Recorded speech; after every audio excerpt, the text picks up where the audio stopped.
In the late desert light, the stone edges of ancient Egypt seem to soften. A pyramid becomes less like a monument and more like a shape the earth has kept patiently for thousands of years.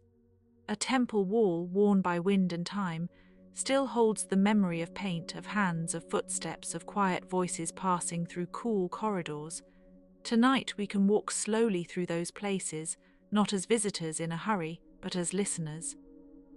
The architecture of ancient Egypt is not only about size, though it can be immense. It is about distance, alignment, shadow, ritual, labor, and the careful wish that something built by human hands might outlast a human life. In that wish there is something tender, something almost sleepy in its own way. A civilization placing stone after stone, mud brick after mud brick, hoping that the world would remember. Ancient Egypt was never only the land of pyramids, though the pyramids have become its most familiar silhouette. Long before the great royal tombs rose at Giza, Egyptians built homes, storerooms, shrines, and mastabas, those low, flat-roofed tombs that looked a little like benches made from stone or mud brick. The first architecture was practical, close to the ground, shaped by the needs of river life. People needed places to sleep, to store grain, to keep cool, to honor their dead.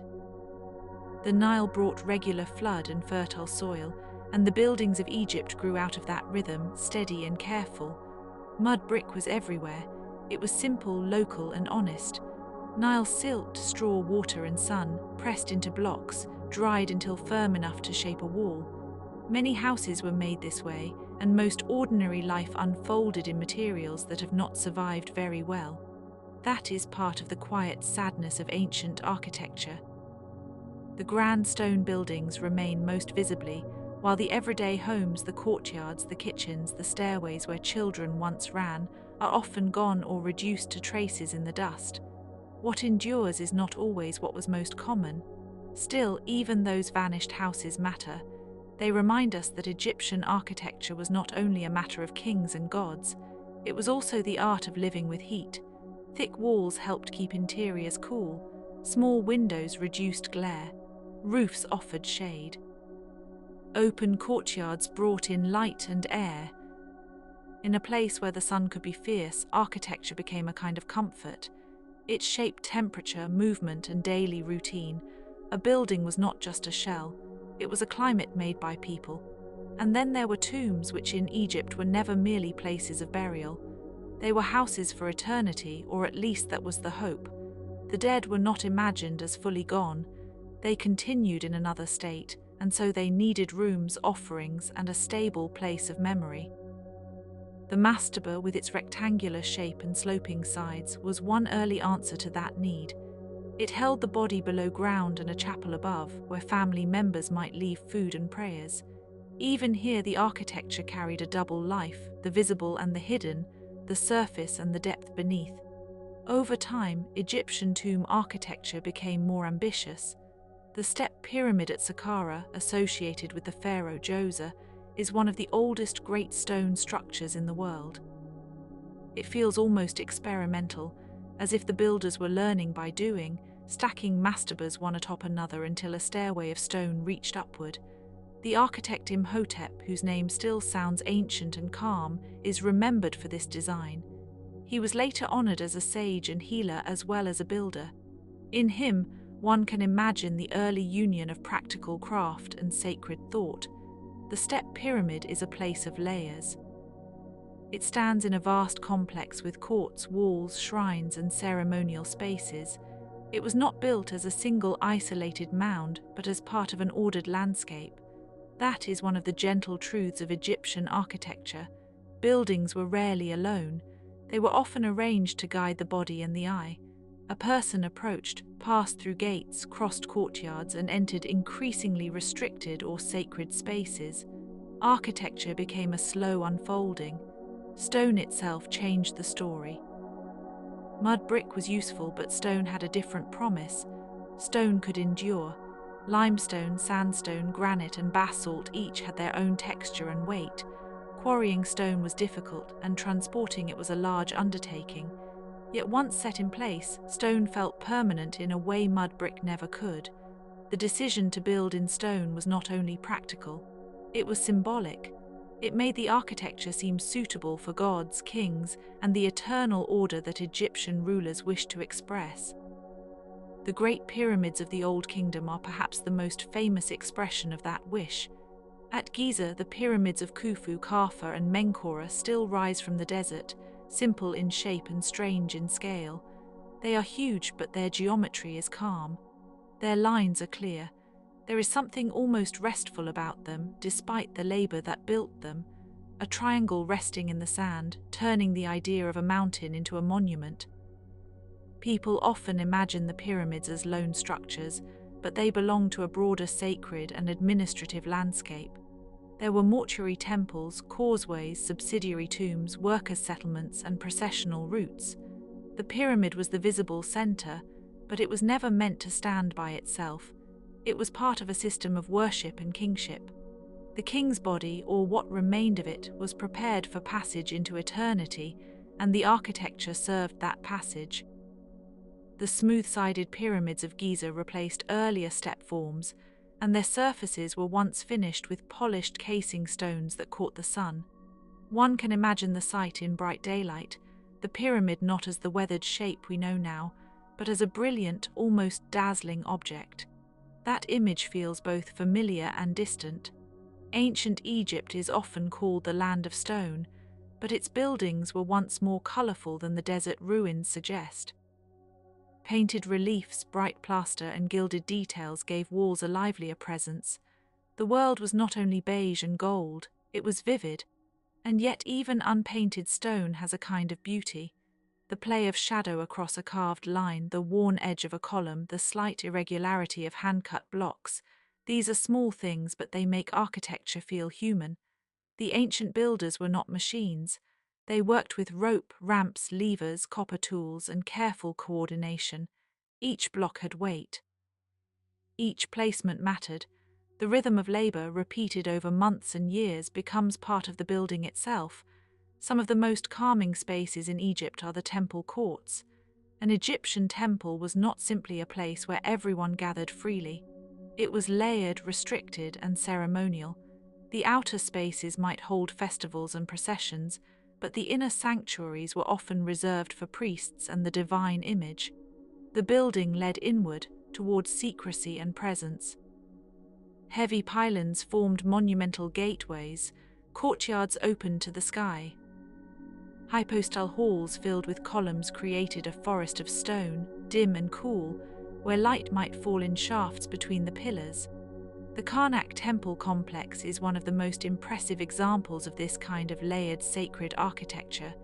It grew over many generations, with different rulers adding columns, walls, obelisks, and courtyards. It was not a single design by a single hand. It was a long conversation in stone. Walking through it, one senses that Egyptian architecture often accumulated rather than replaced. New kings built beside the old. Later additions respected, adapted, or enlarged what had come before. Time did not always erase. Sometimes it layered. The great hypostyle hall at Karnak is especially memorable. Its columns are so tall that they can feel like stone reeds frozen into place. Some are papyrus-shaped, some lotus-shaped, recalling plants from the Nile marshes. Egyptian architecture often borrowed from the natural world, translating stems, flowers, and bundles of reeds into durable form. This is a lovely idea to rest with. A plant rises from wet earth and its shape becomes a column of stone. The river world is preserved in architecture. The outside landscape enters the temple but made still and monumental. Columns in Egypt were not merely supports, they were symbols. Their capitals, the tops of the columns, often resembled papyrus buds, open lotus blossoms, or palm forms. These were not random decorations. They linked the building to the land, to growth, to renewal. The temple became a kind of controlled garden of stone. Even in darkness, one could imagine the marshes, the reeds, the river life that nourished Egyptian civilization. Obelisks, too, belonged to this architectural world. Tall, slender, and pointed, they were often carved from a single piece of granite. They stood at temple entrances or within sacred precincts, catching sunlight and casting long shadows. An obelisk is a curious object. It is both simple and dramatic, a stone ray of light. Its form is direct, almost severe, yet it has an elegance that never quite leaves it. In pairs, obelisks framed entrances like quiet markers of cosmic order. The movement through an Egyptian temple could feel like walking from the common world into a more concentrated one. First the open court, then the shadowed hall, then perhaps a small sanctuary far within. This inward progression matters. It reminds us that architecture can guide attention, it can slow the body. It can ask a person to become quieter. In this sense, the temple is not unlike a bedtime room, if the comparison may be allowed. It creates a place where the outer world softens and the mind turns inward. Many Egyptian buildings aligned themselves with the sun, the stars, or the river. Orientation mattered. A temple might face the river or the rising sun, or a sacred axis linked with ritual procession. The heavens were not abstract to the ancient Egyptians. They were part of the same ordered world as stone and mud and water.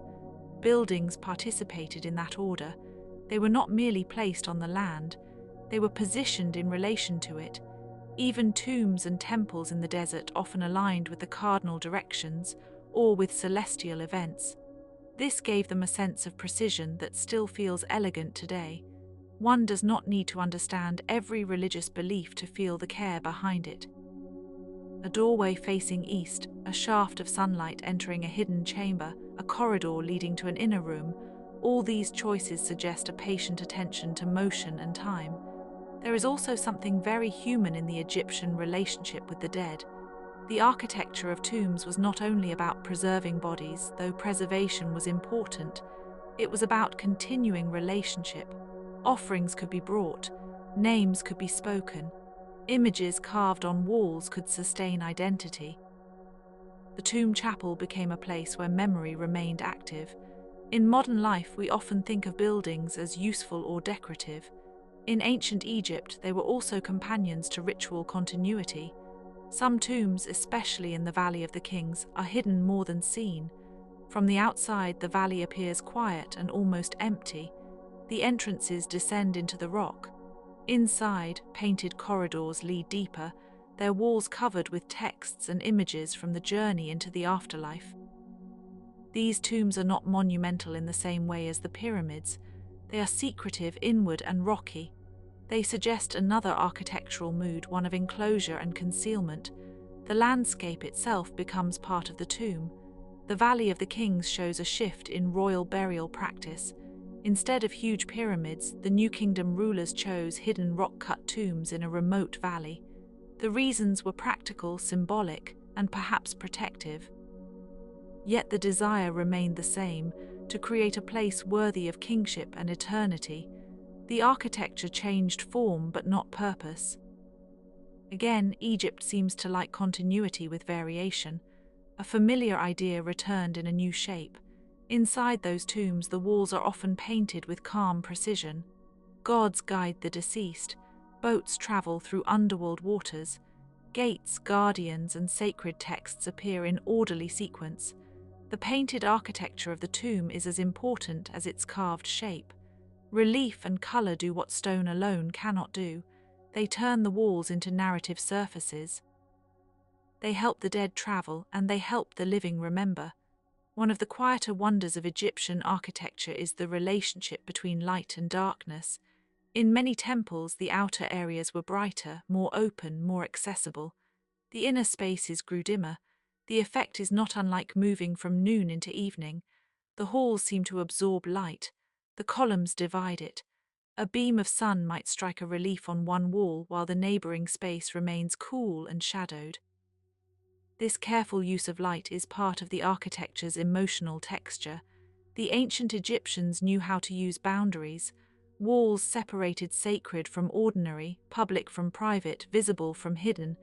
Yet those boundaries were not absolute. They could be crossed in ritual, in procession, in memory.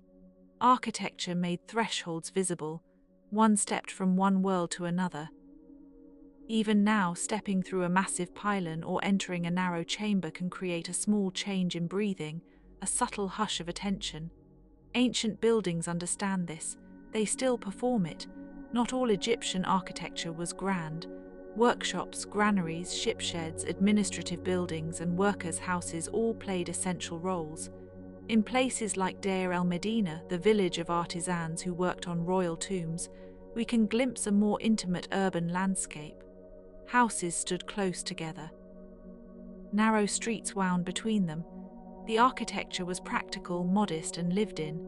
It reminds us that the great monuments were supported by communities of skilled people whose daily lives were embedded in smaller, ordinary structures. Those workers left behind ostraka, pottery sherds, and stone flakes used like notebooks, as well as letters and drawings. Through them, we can imagine a world of schedules, disputes, jokes, absences, and repairs.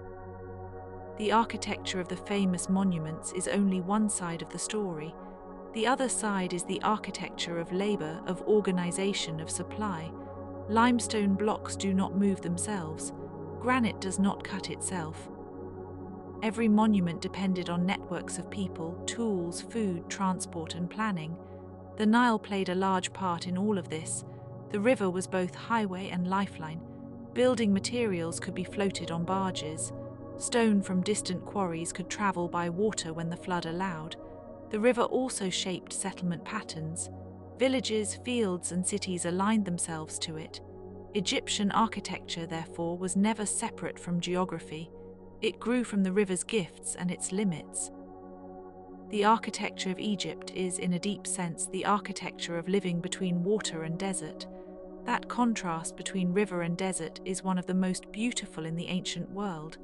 The fertile green strip along the Nile seems almost to touch the raw sand beyond.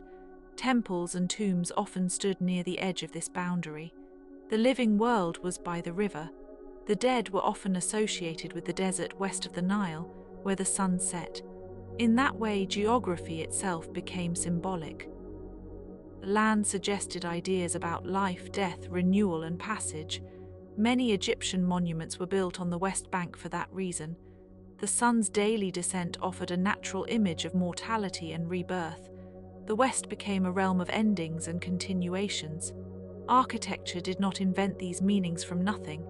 It gave them material form. A tomb in the western desert, a temple facing the rising sun, a procession road crossing the land, all these things shaped belief gently, through place. The great temple of Hatshepsut at Deir el-Bahari is a particularly graceful example of architecture meeting landscape. Its terraces rise against the cliff face in measured layers. The building seems to belong both to the mountain and to the human mind. It is formal, symmetrical, and surprisingly soft in mood. The ramps and colonnades create horizontal pauses in the vertical wall of rock. It feels like a place that has settled into the valley rather than forcing itself upon it. Hatshepsut's temple is one of those places where architecture and horizon speak to each other. The cliffs are strong, but the temple is ordered. The sun moves across the terraces. Shadows gather under the colonnades. The whole site feels like a quiet negotiation between human design and ancient geology. That negotiation is a constant theme in Egypt. Builders did not erase the landscape. They often borrowed from it, framed it, or tucked themselves into it. In later periods, Egyptian architecture continued to develop under changing rulers and foreign influences, yet the core visual language remained recognizable. Pylons, courtyards, columns, obelisks, and sanctuaries continued to speak in a familiar grammar. Even when styles shifted, the older forms lingered. This persistence is part of what makes Egyptian architecture so compelling. It feels both ancient and continuous, like a long-held note. The Greeks and Romans admired Egyptian buildings and sometimes adapted their motifs. Later visitors, too, were struck by the scale and strangeness of what remained. In many periods, these monuments stood as ruins, yet still imposing. A fallen colossus in the sand can be almost more moving than a complete structure because it reveals both grandeur and loss. Egyptian ruins are patient. They do not hurry to impress. They simply remain. One can also think about sound inside these spaces. Stone chambers would have held footsteps differently from open courtyards. Voices would have softened under heavy ceilings. Wind passing through columns might have made a faint wandering sound. No ancient recording survives, of course, but architecture often gives clues to the acoustic mood of a place. Some spaces invite silence, others encourage ceremony. Egyptian temples and tombs likely held both in different measures. The materials themselves had personalities. Limestone could be smooth and pale. Sandstone was warmer in color. Granite was hard, dark, and demanding. Basalt felt dense and almost somber. Each material suited different uses. Granite might frame a doorway or form a sarcophagus. Limestone might cover walls or shape blocks. Sandstone might build temples in regions where it was available. The choice of stone was never only aesthetic. It was also a matter of local geology and practical transport. I think there is comfort in this attention to material reality. Ancient builders did not work in abstraction. They dealt with weight, friction, heat, and time. They knew how the sun dried mud, how ropes wore down, how stone resisted or yielded. Architecture was an intimate conversation with physical limits. Perhaps that is why it still feels so steady. It was made by people who understood the day-to-day nature of the world. Some of the most famous Egyptian monuments also include smaller, almost overlooked details. A carved lintel, a threshold engraved with names, a small shrine in a courtyard, a niche for a statue, a painted ceiling with stars.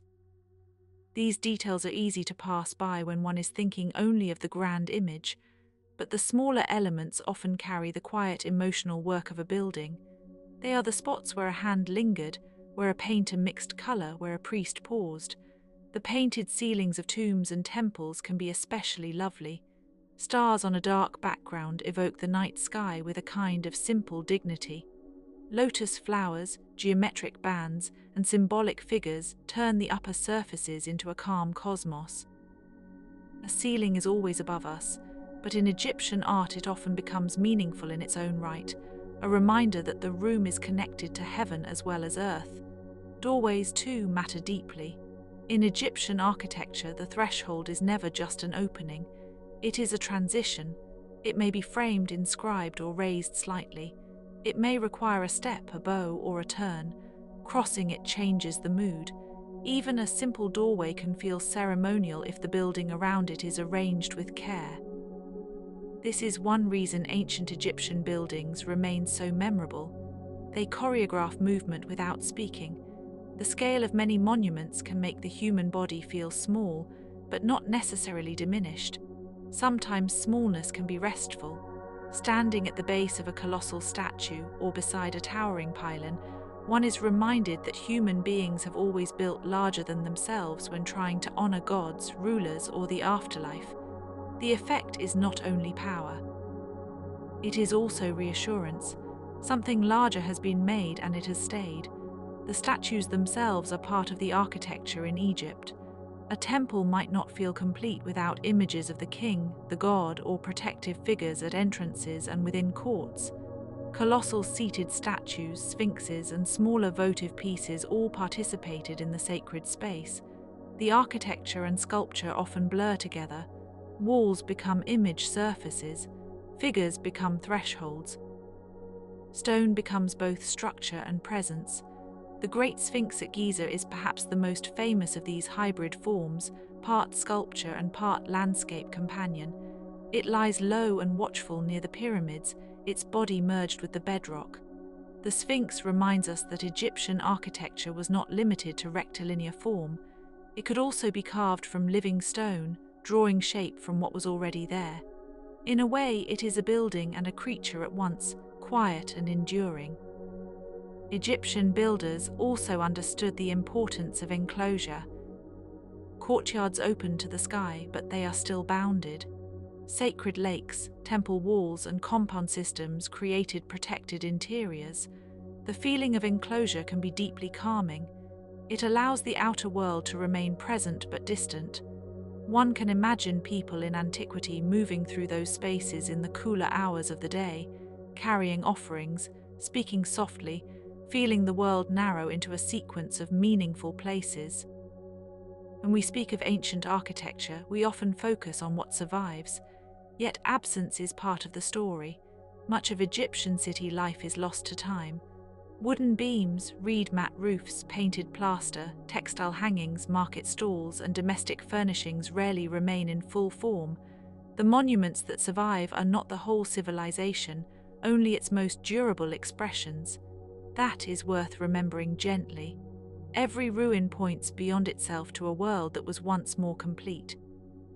And still, the ruins teach. They show a civilization deeply attentive to order, continuity, and symbolic space. They reveal an imagination that linked the human body to cosmic cycles.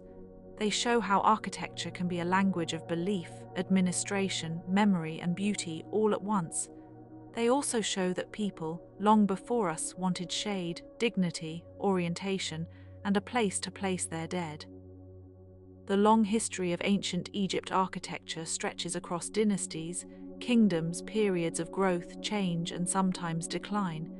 Yet through all of it, certain patterns return: the use of axial processional planning, the emphasis on symmetry and monumental entry, the pairing of practical construction with sacred meaning, the transformation of natural forms into stylized design.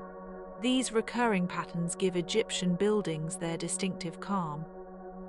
Even when later rulers altered style or scale, the older sense of ordered space remained influential. A temple entrance still needed a threshold, a tomb still required a protected interior, a monument still meant to outlast the moment. In this way, Egyptian architecture feels remarkably patient. It is not in a hurry to be modern. It trusts repetition. It trusts stone. It trusts that a repeated shape can carry meaning across centuries. There is something almost meditative about the builder's persistence.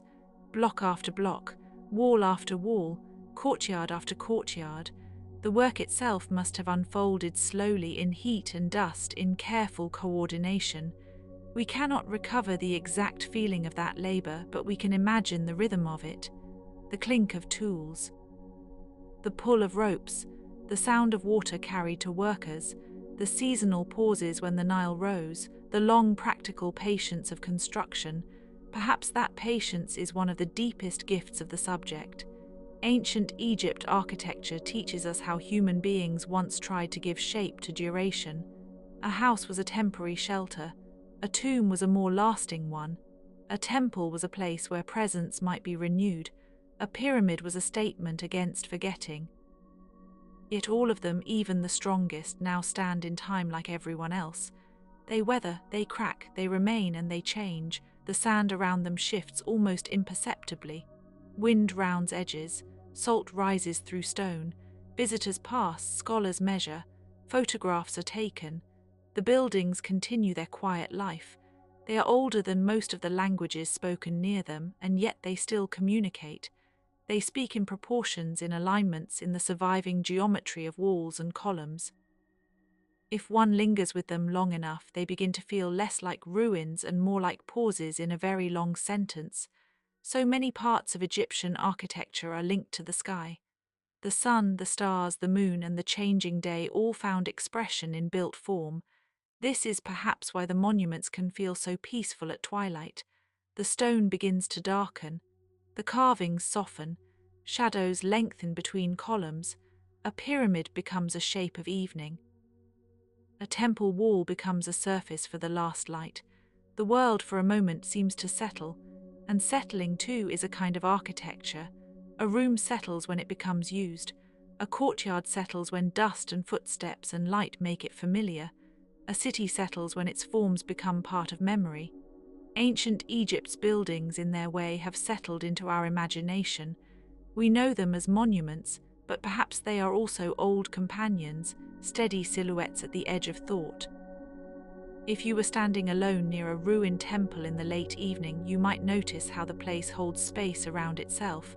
It does not crowd, it does not demand, it simply exists with a confidence earned by time. The columns are weathered but still upright.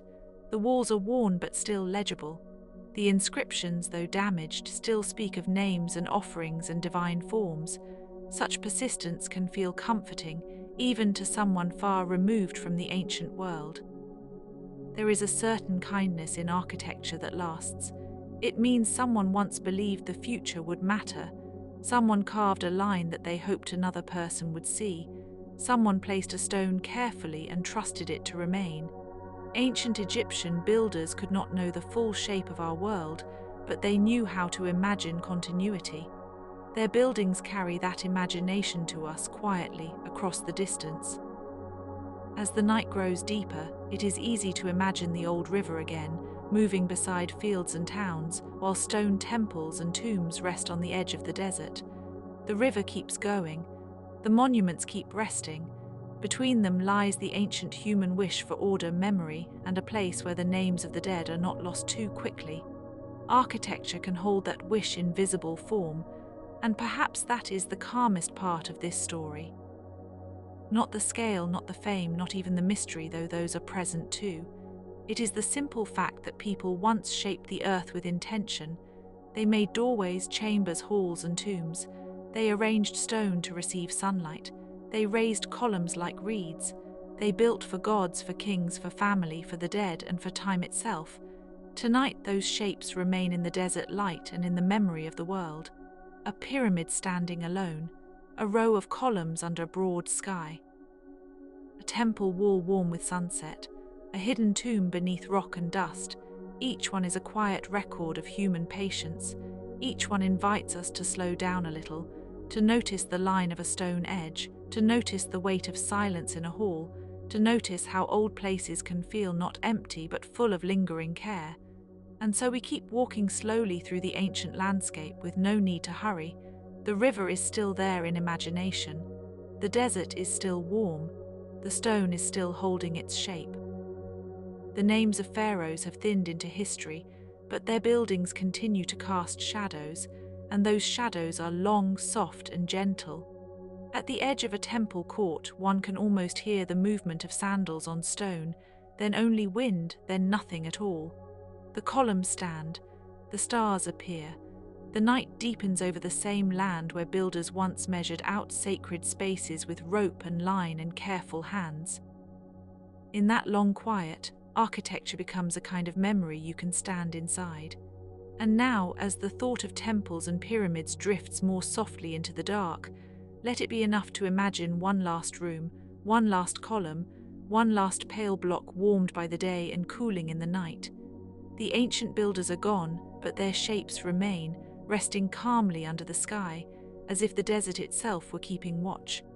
The first settlements of Egypt were shaped less by grandeur and more by necessity. Along the Nile, small communities needed walls, storage, shade, and ways to keep daily life organized. A house in ancient Egypt was often modest in size, built from mud brick, with flat roofs that could catch a breeze and support light activity in cooler hours. Roofs might be used for sleeping, for drying food, or for spending a little time above the heat of the day. This upper level of life, simple as it was, is easy to imagine in quiet detail. A home could include narrow rooms, storage bins, hearths, and small courtyards.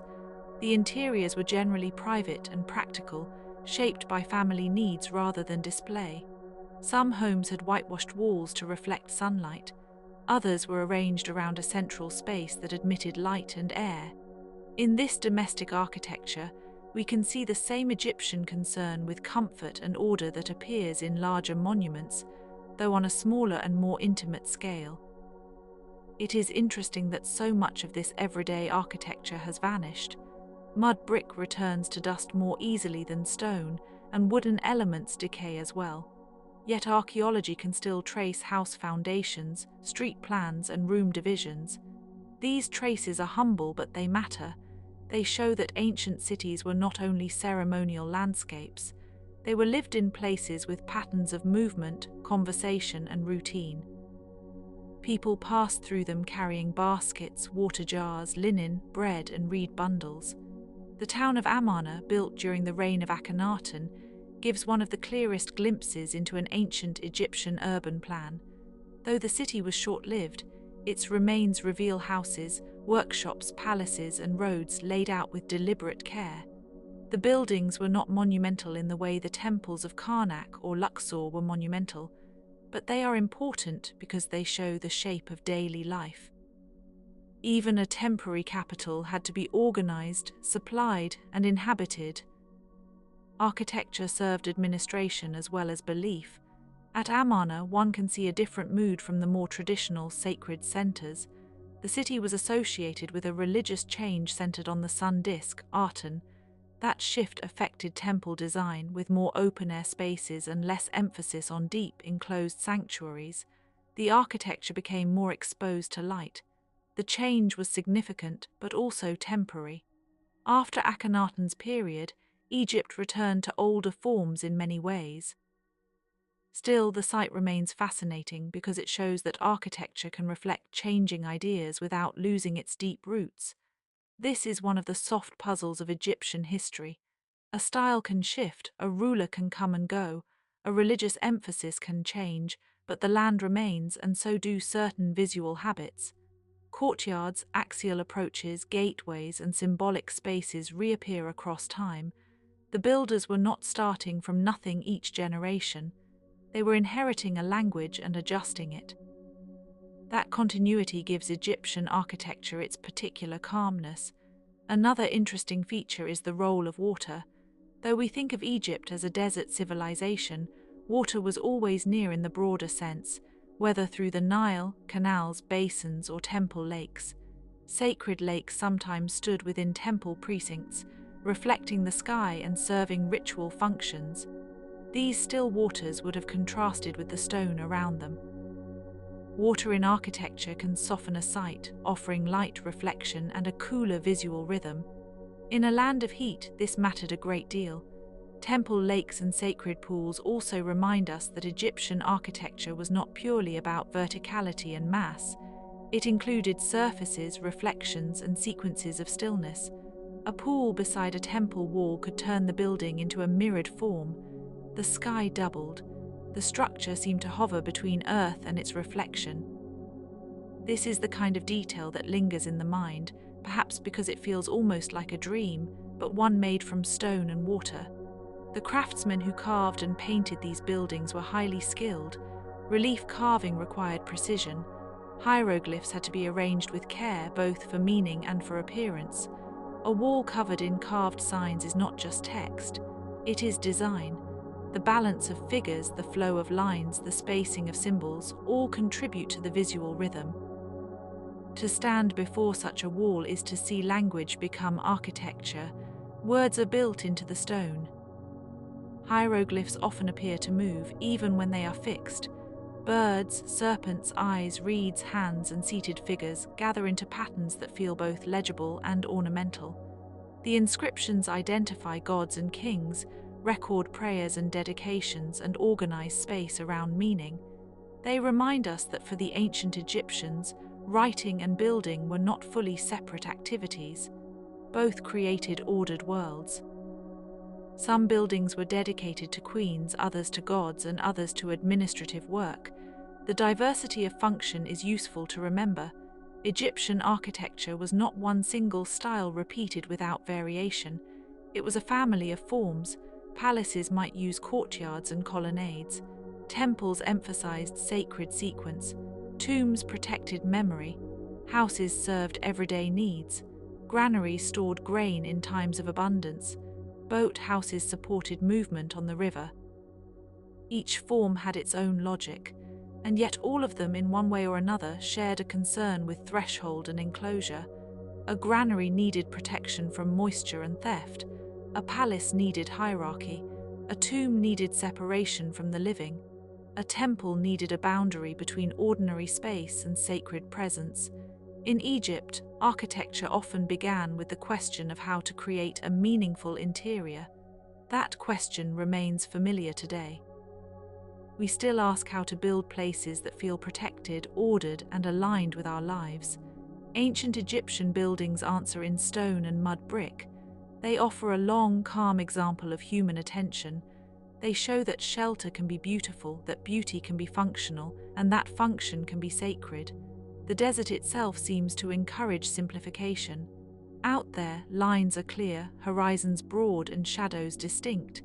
Egyptian architecture often reflects this clarity. It does not always flourish in excess. Even when it becomes ornate, there is often a discipline behind the ornament. Repetition and symmetry help create stillness. Straight approaches, balanced halls, and stable forms all contribute to the sense that the building knows its place in the world. One can imagine a visitor arriving by boat at a river landing, then approaching a temple along a processional avenue lined with sphinxes. Such avenues are among the most evocative features of temple architecture. The sphinxes, those guardians with human and animal elements, create a rhythm along the road. The path itself becomes ceremonial before the temple is even reached. The long approach prepares the mind, it slows the body, it makes arrival feel earned and quiet. Avenue after avenue, courtyard after courtyard, Egypt seems to favor gradualness. Even monumental spaces are often entered in stages. This is a soothing principle. It lets a person adjust. It respects transitions. A great building does not have to reveal everything at once. It can reveal itself in parts. That is true of many of the best ancient places, and perhaps of good bedtime listening too, though we need not hurry to make the comparison. In the later history of Egypt, new dynasties, foreign rulers, and changing trade networks all influenced architecture. The Ptolemaic and Roman periods introduced their own visual languages, but Egyptian sacred forms often persisted alongside them. Temples continued to be built in traditional styles, even when political power had shifted. This persistence is remarkable.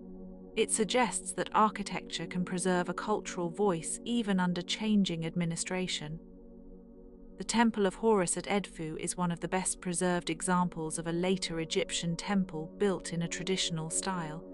Its massive pylon, inner courts, and richly carved walls convey the enduring grammar of Egyptian sacred architecture. Walking through it in imagination, one can feel how the old forms remained meaningful. The building does not look like a copy. It looks like a continuation. That difference matters. In temples like Edfu, the reliefs are detailed and lively. Scenes of ritual, divine encounter, and royal offering unfold across the walls. The surfaces are deeply carved, making light and shadow part of the design. When the sun moves, the images change slightly in appearance. The building is never entirely still. Even stone participates in the movement of the day. There is something deeply restful in a civilization that invested so much care in permanence. Of course, permanence is never absolute. Floods, theft, neglect, and political upheaval all left their marks, yet the wish for endurance remains visible in the monuments. One feels it in the size of a pyramid block, in the thickness of a temple wall, in the polish of a column shaft, in the dedication of a carved name. These are gestures toward duration. Sometimes the smallest places preserve the clearest sense of daily rhythm. A bakery near an ancient house, a courtyard with grinding stones, a storeroom with jars, a small shrine tucked into a domestic space. These forms remind us that architecture also shaped ordinary devotion. People might keep household gods or protective images nearby. The line between sacred and domestic was not always fixed. Buildings could hold both breakfast and blessing, both work and ritual. This blending of the sacred and the practical feels very old and perhaps very human. We like to imagine grand temples as separate from everyday life, but in Egypt the world of the gods was often woven into the routine of living. A doorway could receive protection, a wall could bear a prayer, a room could be arranged with symbolic care. Architecture helped that weaving happen, quietly and continuously. The great funerary complexes of Egypt also included causeways, valley temples, and mortuary temples connected to the pyramid or tomb. These routes were not accidental. They created a procession from the river valley toward the desert and the burial place beyond. The journey itself had meaning. A person moving along the causeway would pass from the domain of daily life to the domain of eternity. Architecture turned travel into ritual. The same principle appears in many monuments. The path matters as much as the destination. A long corridor, a gently rising ramp, a shaded hall, a final chamber, each step contributes to the whole experience. Egyptian builders understood this very well. They designed not only objects but sequences. They choreographed transitions in stone. Perhaps that is why the monuments continue to attract attention. They are not only large things to look at. They are experiences to move through or to imagine moving through. A person can stand in a temple court and still feel the pull of the next room. A traveler can see a pyramid from afar and still imagine the hidden chambers within. The architecture invites both presence and speculation. And speculation, when it is gentle, can be a restful thing. One wonders how the colors looked in their original brightness. One wonders what the sound of a festival procession might have been. One wonders how the morning light entered a sanctuary. One wonders how many hands lifted a stone, how many years a project took, how many small decisions were made along the way. These are quiet questions, not urgent ones. They can drift easily through the mind. The ancient Egyptians also built along roads and at quarry sites, where monuments were extracted from the land before being moved to their final places. Quarry marks and unfinished surfaces reveal something of the working process. They show that monuments were made in stages, not as sudden miracles. In a sense, these rough edges are comforting. They show effort. They show incompleteness in the making. The finished monument is only the final state of a long practical process. At the quarry, the stone would have been part of the landscape first, then cut, lifted, transporting and shaped. The transformation from natural outcrop to architectural block is one of the most ancient human acts. It is almost a conversation with geology. Egyptian builders listened to the stone, in a way, and used it where it was best suited. The result is a world where human intention and natural material remain visibly entwined. Even in ruin, the buildings retain that entwining. A broken column still shows the fossil memory of plant form. A fallen wall still reveals its layers of construction. A cracked lintel still spans space with stubborn dignity. Ruins are not only losses, they are also records of making. They let us see the joints, the cores, the surfaces. They make the hidden labor a little more visible. This is why ancient Egyptian architecture is so rich for slow contemplation. It offers not one impression but many, monumental and intimate, practical and symbolic, durable and damaged, open to sun and shaped for shade. Its meanings are layered like the buildings themselves. One can return to them many times and notice a different thing each time. The later archaeological study of Egypt has uncovered much, but not everything. Reconstructing colors, plans, and functions is often a patient task. Scholars examine foundations, fragments, inscriptions, and comparison with other sites. The picture grows slowly. This kind of knowledge suits the subject. It does not arrive all at once. It accumulates like a wall being rebuilt from scattered stones. And still, some things remain uncertain. That uncertainty is not a flaw. It is part of the beauty. A partially understood temple or tomb leaves room for the imagination to rest without conclusion. We can know enough to appreciate the structure, and not so much that the mystery disappears. Ancient architecture often lives in this balance. It reveals and withholds at the same time. One might linger over the image of an Egyptian courtyard in the early morning. The floor is cool. The columns are long in shadow. A priest crosses quietly. A bird lands briefly on a stone edge. The air is still. Beyond the wall, the city begins to stir, but inside the temple the pace remains measured. Such scenes may be reconstructed only in the mind, yet they feel fitting. Architecture invites that sort of imaginative stillness. The same is true for the great necropolises, the cities of the dead. Tomb complexes around Saqqara, Giza, Thebes, and elsewhere formed landscapes of memory. They were visited, maintained, decorated, and in some cases expanded over time. A cemetery in ancient Egypt was not only a place of burial. It was an active field of offerings, names, and rituals. Architecture sustained the social relationship between living and dead. This may seem distant from modern habits, yet there is a familiar tenderness in it. People have always wanted to remember the departed in durable ways. A marker, a wall, a chapel, a carved name, these are architectural acts of care. In Egypt, that care became especially elaborate. The scale changed, but the human impulse is recognizable. The image of the pyramid, standing alone against the sky, can sometimes make the whole civilization seem abrupt and singular. But when we slow down, we find a more varied world. Villages of workers, gardens of temple estates, river harbours, quarry roads, domestic shrines, administrative complexes, and small artisan workshops all contributed to the built environment. Egypt was a landscape of relationships, not just of monuments. Even the grandest structure depended on human movement and organisation. Food had to be produced, water had to be carried, scribes had to record. Priests had to maintain rituals, craftspeople had to carve and paint, overseers had to coordinate. The monument at the centre rests upon many quieter structures around it, some of them temporary, some of them built from humble materials, all of them necessary. There is something almost meditative in that recognition. Grand things emerge from repeated small acts. A wall rises from blocks. A city rises from houses. A temple rises from labor and planning. A memory rises from inscription and ritual. Ancient Egypt understood this perhaps better than most. Its architecture honors the cumulative power of repetition, and repetition can be soothing. A row of columns, a sequence of courtyards, a pattern of carved lotus stems, a long avenue of sphinxes, a pyramid face turning uniformly toward the sky. These repetitions do not feel dull. They feel composed. They create rhythm, and rhythm helps the mind settle. One building answers another.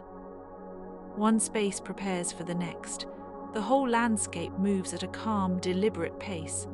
As evening returns in the imagination, the temple walls darken again, and the carved signs become more tactile than bright. The air cools across the sand. The river bends in the distance. The stones, which have seen so many seasons, now receive one more night. Their stillness is not emptiness, it is endurance. Ancient Egypt architecture, then, is a long story of shelter, ceremony, memory, and ambition. It is the story of mud brick houses that vanished, of stone tombs that lasted, of temples that gathered light and shadow, of pyramids that rose like fixed horizons. It is the story of people who built with both skill and faith, and who left behind structures that still shape how we imagine the ancient world. If we listen quietly, the buildings seem to speak in their own slow way. They say that life needs walls but also openings, that power seeks expression but also continuity, that the dead are remembered through place, that the sun changes every surface, that a column can look like a plant and a tomb can feel like a home. They say that stone can hold a civilization's dreams for a very long time, and now, with the desert night fully settled, the great monuments rest in their familiar silence. The pyramids keep their simple angles, the temples keep their long halls, the tombs remain hidden in the rock. The river continues beyond them all as it always has. Somewhere in the dark and the dust, the memory of ancient builders lingers gently, like a hand placed on cool stone before sleep. The oldest architecture in Egypt did not begin with the great monuments we usually remember first. It began with enclosure, with making a defined place from available material. Wattle and daub, reed matting, mud brick, and timber were early solutions. These materials were light and flexible, good for daily life in a climate that demanded adaptation. The first walls were likely not meant to impress, but to protect, to organize, and to make a patch of life feel stable. This early emphasis on enclosure is important because it echoes through later history. Even when Egyptian architecture becomes grand and massive, it still thinks in terms of protected interior spaces. The temple, the tomb, the palace, and the home all answer the same basic need in different ways. How do we create a place that is ours, and that can keep out what should stay beyond the threshold? That simple question sits quietly beneath much of Egyptian design. It is also worth remembering that the Nile floodplain was not uniform. Some areas were more suited to settlement, others to agriculture, and others to ritual or burial. Buildings followed the contours of the land and the water's reach. A village might sit on slightly higher ground. A tomb might be placed where the desert began. A temple might align with a canal or the riverbank. The built world in Egypt was never detached from topography. Because of this, one can read the landscape almost like a text. Green fields suggest life and cultivation. Raised desert edges suggest burial and permanence. River paths suggest movement and exchange. Temple axes suggest order and procession. The buildings do not just occupy the land, they help interpret it. They give shape to how people understood where they lived. One of the most elegant aspects of Egyptian monumental architecture is its use of symmetry. Symmetry is calm to the eye. It creates balance without needing ornament alone. A temple entrance flanked by equal forms, a pair of statues, a row of repeated columns, a centered axis, all these choices produce a feeling of stability. In a world of seasonal flood, political change, and human mortality, stability itself may have felt precious. Yet symmetry in Egypt was rarely sterile. It was often enriched by reliefs, color, and symbolic details. A balanced facade might hold scenes of offering. A symmetrical court might lead to a richly decorated shrine. The order was not empty. It was alive with meaning. That combination of control and vitality gives the architecture its special atmosphere. The design of royal funerary complexes often reflected beliefs about the journey to the afterlife. The pyramid shape itself may have been associated with the Benben, the primordial mound, or with rays of the sun. Whether one emphasizes solar symbolism or the wider cosmological meaning, the effect is similar. The tomb is transformed into a sign of creation and renewal. Death is framed not as an endpoint only, but as a transition within a larger sacred order. Such ideas may seem remote, but the architecture makes them tangible. A burial chamber below, a chapel above, a rising form over all, these are not just practical arrangements. They are metaphors in stone. The building says something about how reality is imagined. That is one of the deepest functions of architecture, perhaps in every age. The use of ramps and labor organization in pyramid construction remains a topic of interest, but what matters for a quiet evening is the human scale within the immense task. Quarry workers, transport teams, masons, and supervisors all had to coordinate. There were meals, breaks, seasons, and daily rhythms. Large monuments are often told as if they were sudden eruptions of power. They were not. They were built through patience, and patience is always a collective act. The desert winds that now move over the monuments are the same winds that have worn them for centuries. A carved face loses detail. A wall collapses into rubble. A painted scene fades, but the forms still speak even in partial state, perhaps especially in partial state. A ruin invites the mind to fill in what time has softened. It gives just enough to be understood and just enough to remain open. If one thinks about the materials of Egyptian decoration, the colors carry a special softness when imagined in original condition. Red ochre, blue, green, black, yellow, and white all had their roles. Blue could suggest the sky or water, green could suggest growth and renewal, black could evoke fertility from the Nile silt or the land beyond death. Color was not merely ornamental. It was meaningful and orderly, another layer of architecture on the stone surface. In some cases, color was applied to reliefs, transforming carved scenes into bright narrative fields. In temples and tombs, this would have changed the atmosphere dramatically. Instead of bare stone, one would have seen figures, signs, borders, and symbolic forms alive with color. The experience of these buildings in antiquity would have been richer, warmer, and perhaps more intimate than the weathered ruins suggest today. Still, there is beauty in the faded state too. Weathered surfaces let the texture of the stone come forward. Moss is rare in the dry climate, but dust, erosion, and light create their own effects. A surface that has lost its color can become contemplative in a new way. It invites slower looking. It feels like memory rather than immediacy. The ancient Egyptian fascination with order did not mean rigid sameness. Variation appears in the curve of columns, the size of spaces, the relation of one court to another, the choice of iconography, and the scale of a monument. Local traditions also mattered. Sites in Upper Egypt could differ from those in Lower Egypt. Royal projects differed from provincial shrines. What seems unified from a distance was, in practice, a field of many skilled decisions. This is encouraging in a gentle way.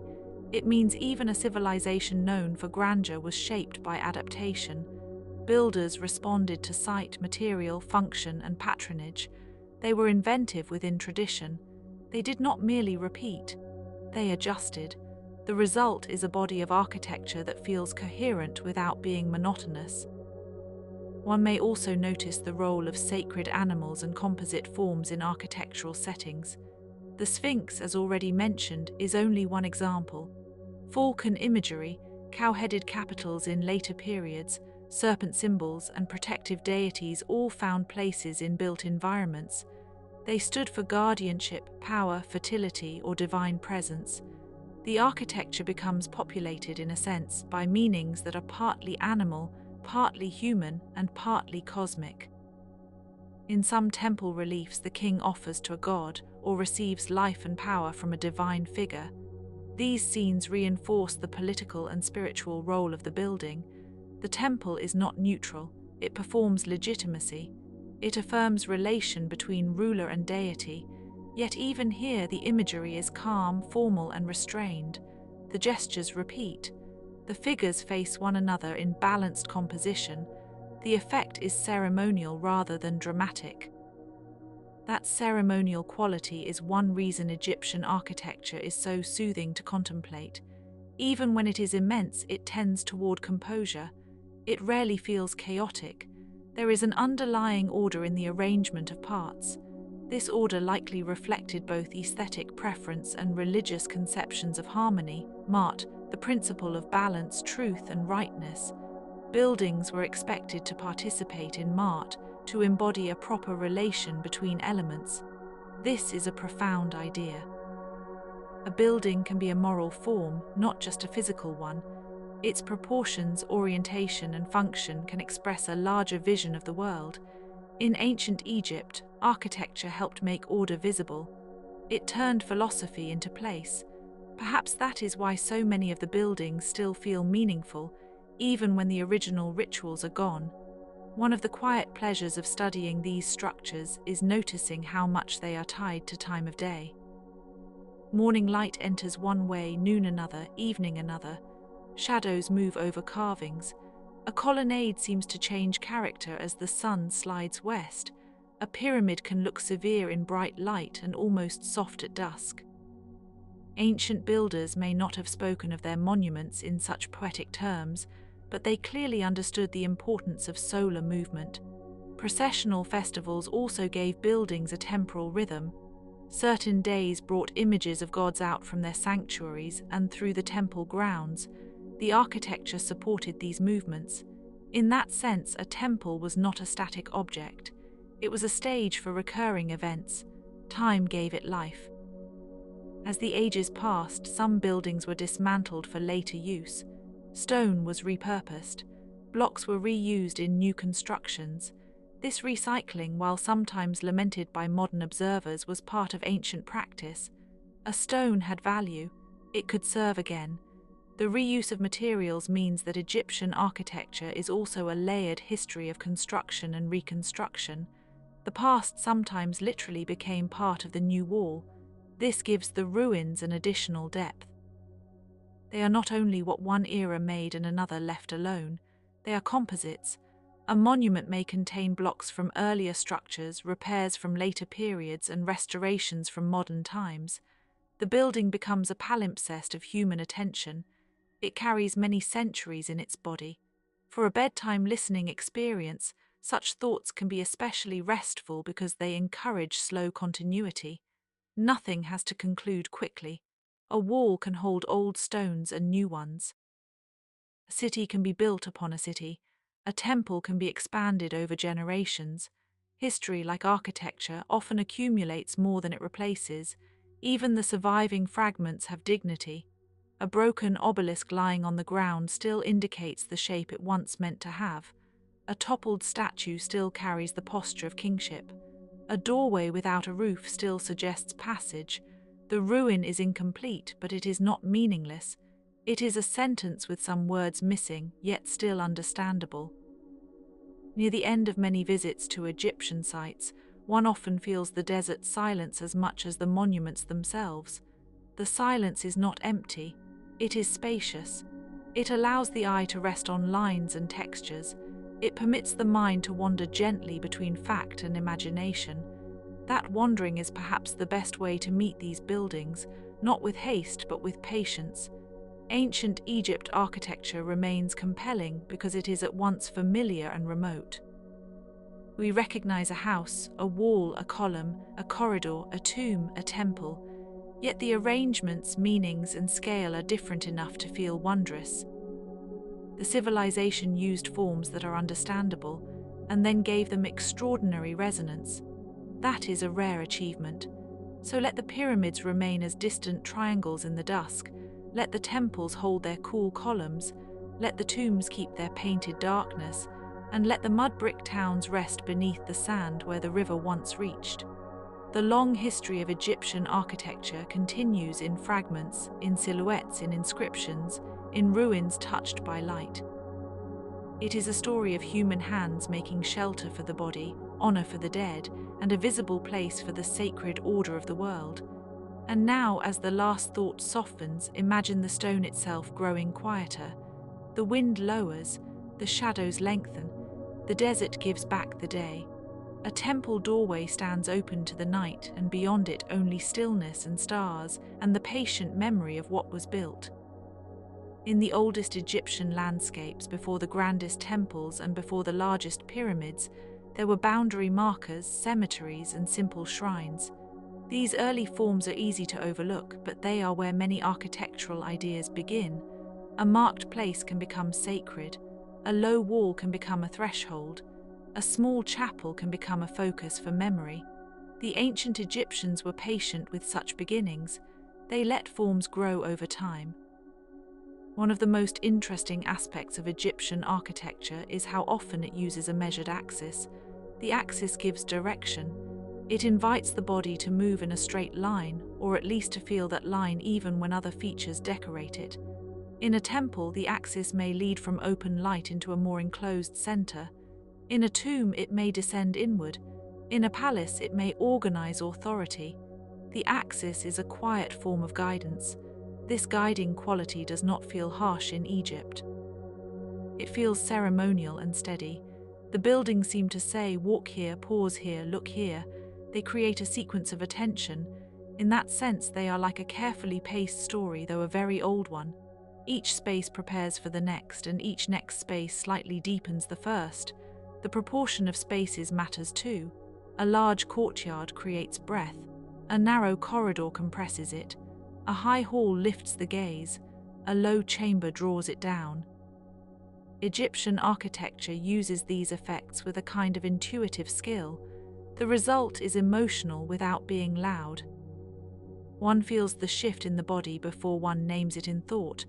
Consider the entrance pylon again, that immense gateway with sloping sides. It stands like a pair of great mountains or folded wings. Entering through it marks a change in realm. The pylon also often held flagpoles or protective images, making it both symbolic and practical. Its shape is simple, but its presence is powerful. It tells us that entering a sacred place should feel different from passing through an ordinary street. Within temple walls, the decoration often became denser. Reliefs, inscriptions, and scenes of ritual turned the surfaces into a kind of visual archive. Yet despite the density, the feeling is usually not crowded. The repeated structure of the building keeps the images organized. Stone space and image space support each other. This harmony is one reason Egyptian temples still feel coherent even in ruin. There are also the small domestic shrines and chapels that show religion lived at a smaller scale. Families might keep steely offerings or protective images in their homes. A niche could hold a god or ancestor. Such practices bring the sacred close to daily routines. They remind us that ancient architecture was not only imperial or priestly. It also reached into kitchens and sleeping rooms, quietly supporting ordinary hope. The same can be said of gardens and courtyards. Though not always preserved, these spaces would have softened the stone and mud brick environment. Plants, shade, water, and birds would have offered living contrast to the architecture. A temple garden or palace courtyard could be a place of fragrance and movement. Architecture without life around it is only partly understood. The living elements complete the picture. Ancient Egyptian buildings often had flat roofs, which is useful to remember because it changes how we imagine the skyline. Instead of pitched rooftops, there was a broad, horizontal visual field. Over this, the taller forms of pylons, columns, obelisks, and statues rose like markers. The overall effect was layered, not jagged. The horizon held the whole composition calmly. A flat roof also meant practical use.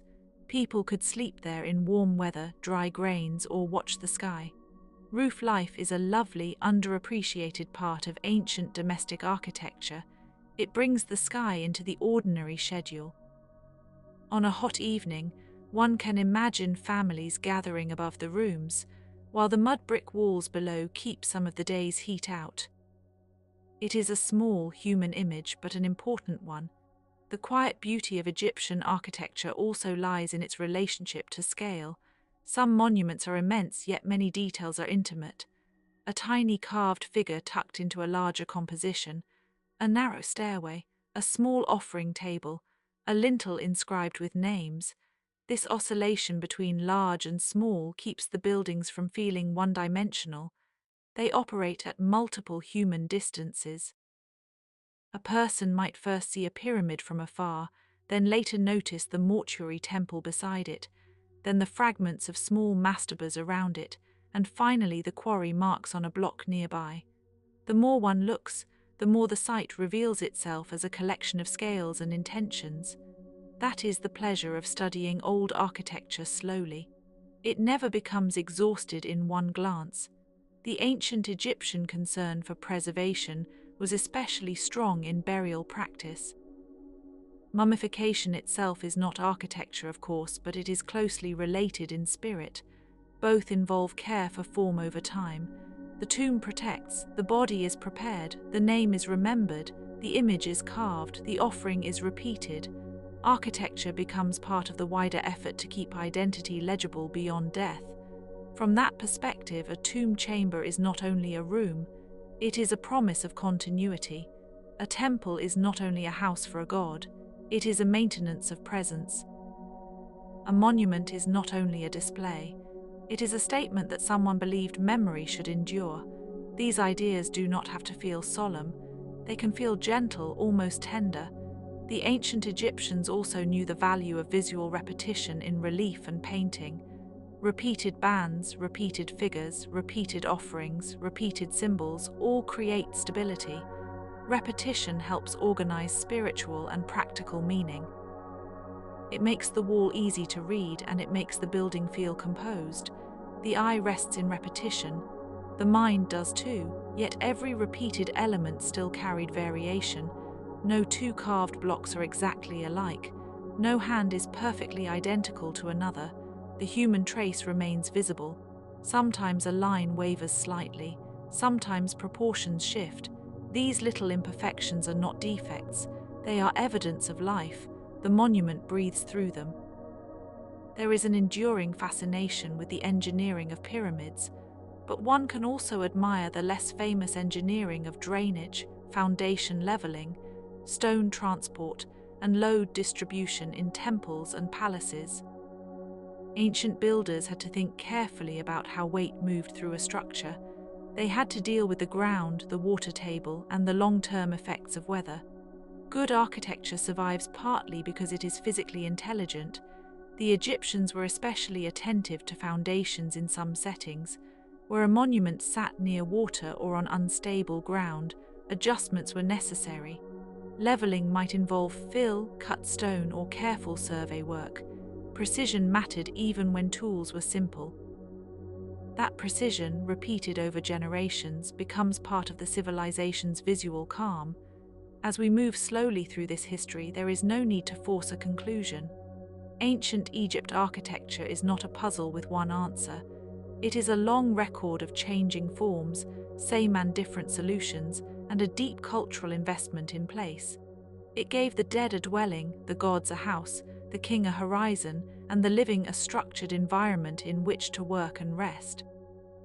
And perhaps the most human thing about it is that it tried to make the uncertain feel a little more stable. The flood would come and go, dynasties would rise and pass, bodies would age, yet the building could stand. A wall could endure a little longer than a lifetime. A name could be cut into stone. A room could remain quiet for centuries. That wish to outlast the moment is written everywhere in Egypt. So if your thoughts are growing soft now, let them rest among those stone forms. Let the columns become trees of shadow. Let the pyramids become simple shapes against the warm sky. Let the tombs sink back into the rock. Let the mud brick houses return to dust and memory. And let the ancient builders, with their rope lines and carved stones and steady hands, continue their work only in imagination, where time moves slowly and everything is gentle. The desert is quiet again.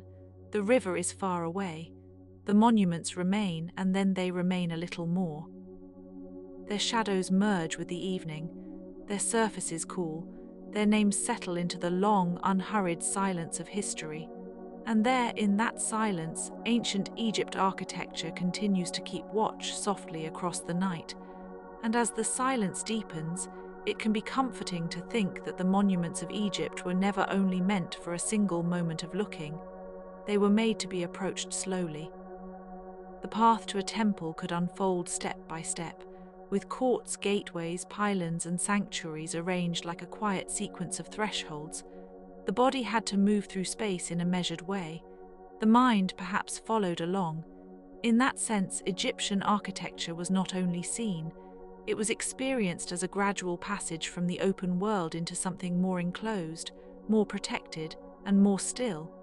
This movement from outside to inside appears again and again in the remains of sacred places.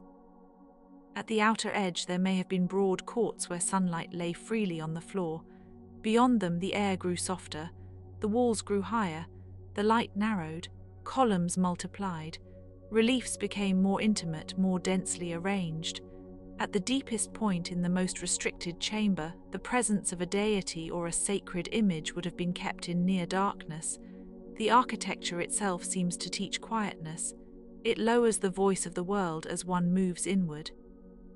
That inward progression also mirrors something larger in ancient Egyptian thought, because so much of their culture valued ordered transitions. The sun rose, crossed the sky, and entered the night. The Nile flooded, receded, and left fertile soil behind. Life itself was seen as a sequence of passages, each needing the proper words, rituals, and forms. Buildings participated in this pattern. A temple could be imagined as a model of the universe, organized from bright exterior to hidden interior. A tomb could be imagined as a passage from the seen world into the invisible one. A palace, too, carried the logic of access, with public and private spaces carefully distinguished. The clarity of that organization may be one reason Egyptian architecture feels so restful when we look at it now. Even when the buildings are ruined, their intention can still be sensed. There is a legibility to them. One can often tell where the ceremonial path went, where the storage areas lay, where the columns opened into a hall, where the important chamber waited at the end. The ruins do not always preserve every detail, but they often preserve enough structure to let the imagination settle. The mind enjoys recognizing a pattern. It feels held by it. It is also worth pausing gently on the difference between permanence and care. We sometimes think of monuments as if they were built simply to endure by force of size, but Egyptian buildings were maintained, refreshed, and repaired. Color had to be renewed, limestone surfaces could erode, mud brick structures needed constant attention. Temples were not only constructed, they were sustained. This turns architecture into an ongoing act rather than a single event. A building was a responsibility. To keep a temple alive meant to keep tending it, much as one tends a garden or a flame. That careful maintenance extended to sacred images, statues, and offerings as well. A statue placed in a temple was not merely decorative. It could receive attention, food offerings, cleansing, and ritual presence. The building and its contents formed a system of relationships. Walls protected the sacred object. Ritual activity animated the space. In return, the space itself gained meaning. This reciprocal idea gives the architecture a quiet social dimension. It was never only stone around a center. It was a framework for ongoing connection. In many temples, inscriptions and carved scenes repeat offerings, victories, hymns, and sacred acts. These images are not random ornament. They create a kind of visual rhythm that supports belief. A wall lined with offerings can feel almost like a still procession. A doorway covered with protective symbols can feel like a threshold layered in reassurance. The architecture and the decoration work together in calm cooperation. It is a beautifully disciplined art. Even the density of images can feel restful because it is ordered. One can also think about the scale of labor involved, not in a way that feels heavy, but in a way that reminds us how much human patience lived inside these monuments. Stone had to be quarried, moved, shaped, placed, and aligned. Mud brick had to be mixed, formed, and dried. Timber had to be brought where it could be found, then cut and joined. Surfaces had to be smoothed. Inscriptions had to be planned. Painting had to follow carving in many cases. A single building represented many kinds of knowledge, from mathematics to geology to art to ritual. It also represented many hands over many seasons. And yet, despite all that labor, the finished result often appears calm. That is part of its mystery. The monument does not advertise strain. It presents harmony. Perhaps this is one reason the architecture seems almost meditative to modern viewers. It transforms effort into stillness. The visible world is made to appear effortless, even though its making required enormous coordination. The ancient builders had to solve practical problems, but the finished temple or tomb often conceals the difficulty beneath its poise. That concealment is elegant in its own way. The pyramids especially still invite a kind of reverent quiet. Their geometry is so simple and so final. A pyramid is an answer made visible. It says, "Here is a shape that resists disorder. Here is a form whose sides ascend and meet. Here is a monument that makes the horizon feel measured." Yet the pyramid's simplicity is only the surface of its complexity. Beneath that clean outline lie corridors, chambers, seals, burial equipment, texts, and planning choices. The simplicity is architectural poetry. The hidden complexity is the long prose underneath it. The early pyramids seem to grow from more modest beginnings, and that growth itself is fascinating. A stepped form becomes a smoother form. A mastaba becomes a pyramid field. The royal tomb evolves over generations, each stage preserving something old while adjusting to new ideas and capabilities. This is how civilizations often move, not by abrupt invention alone, but by patient refinement. A shape is tried, observed, corrected, and tried again. Time enters design. Tradition remains visible even in change. In that slow evolution, the ancient builders were not only making larger monuments, they were also refining relationships between earth and sky. A tomb rising from the desert could be understood as a stair or ramp for the king's spirit, or as a ray of light made solid, or as a hill emerging from the primeval waters of creation. Egyptian thought liked layered meanings, and architecture gave those meanings physical form. A building could be at once practical, symbolic, and mythic. It stood in one place, yet it pointed beyond that place. The temples, too, participated in cosmic ordering. The layout of columns, courts, and sanctuaries could echo the world in miniature. Some pylon gateways may have suggested the horizon between two hills, the place where the sun appears. Some ceilings were painted with stars. Some columns were shaped like lotus, papyrus, or palm, evoking the marshes and the growth of life. The effect was not to imitate nature in a casual way, but to arrange familiar forms into a sacred structure. Nature was translated into architecture, and architecture returned it to us in disciplined form. There is something especially calming about the way Egyptian columns often resemble plants, yet not in a wild or untamed manner. They are plant forms made architectural, held upright in stone. A lotus capital can feel like a blossom suspended in stillness. A papyrus column can suggest a riverside cluster turned into a lasting support. These forms are reminders that the civilization drew deeply from the Nile environment, from reeds, water, growth, fertility, and seasonal renewal. Even stone buildings carry the memory of a wet landscape behind them. That memory of the river runs through Egyptian history in a quietly persistent way. The Nile shaped settlement, agriculture, transport, and imagination. It also shaped architecture by determining where stone could be moved, where mud brick could be made, where temples could be placed, and how cities could align themselves. Settlements grew along the fertile edge of the floodplain.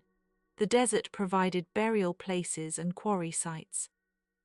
The river connected regions, making it possible to transport massive blocks and to knit the kingdom together. In this sense, the architecture of Egypt belongs partly to water, even when it appears to be made of stone.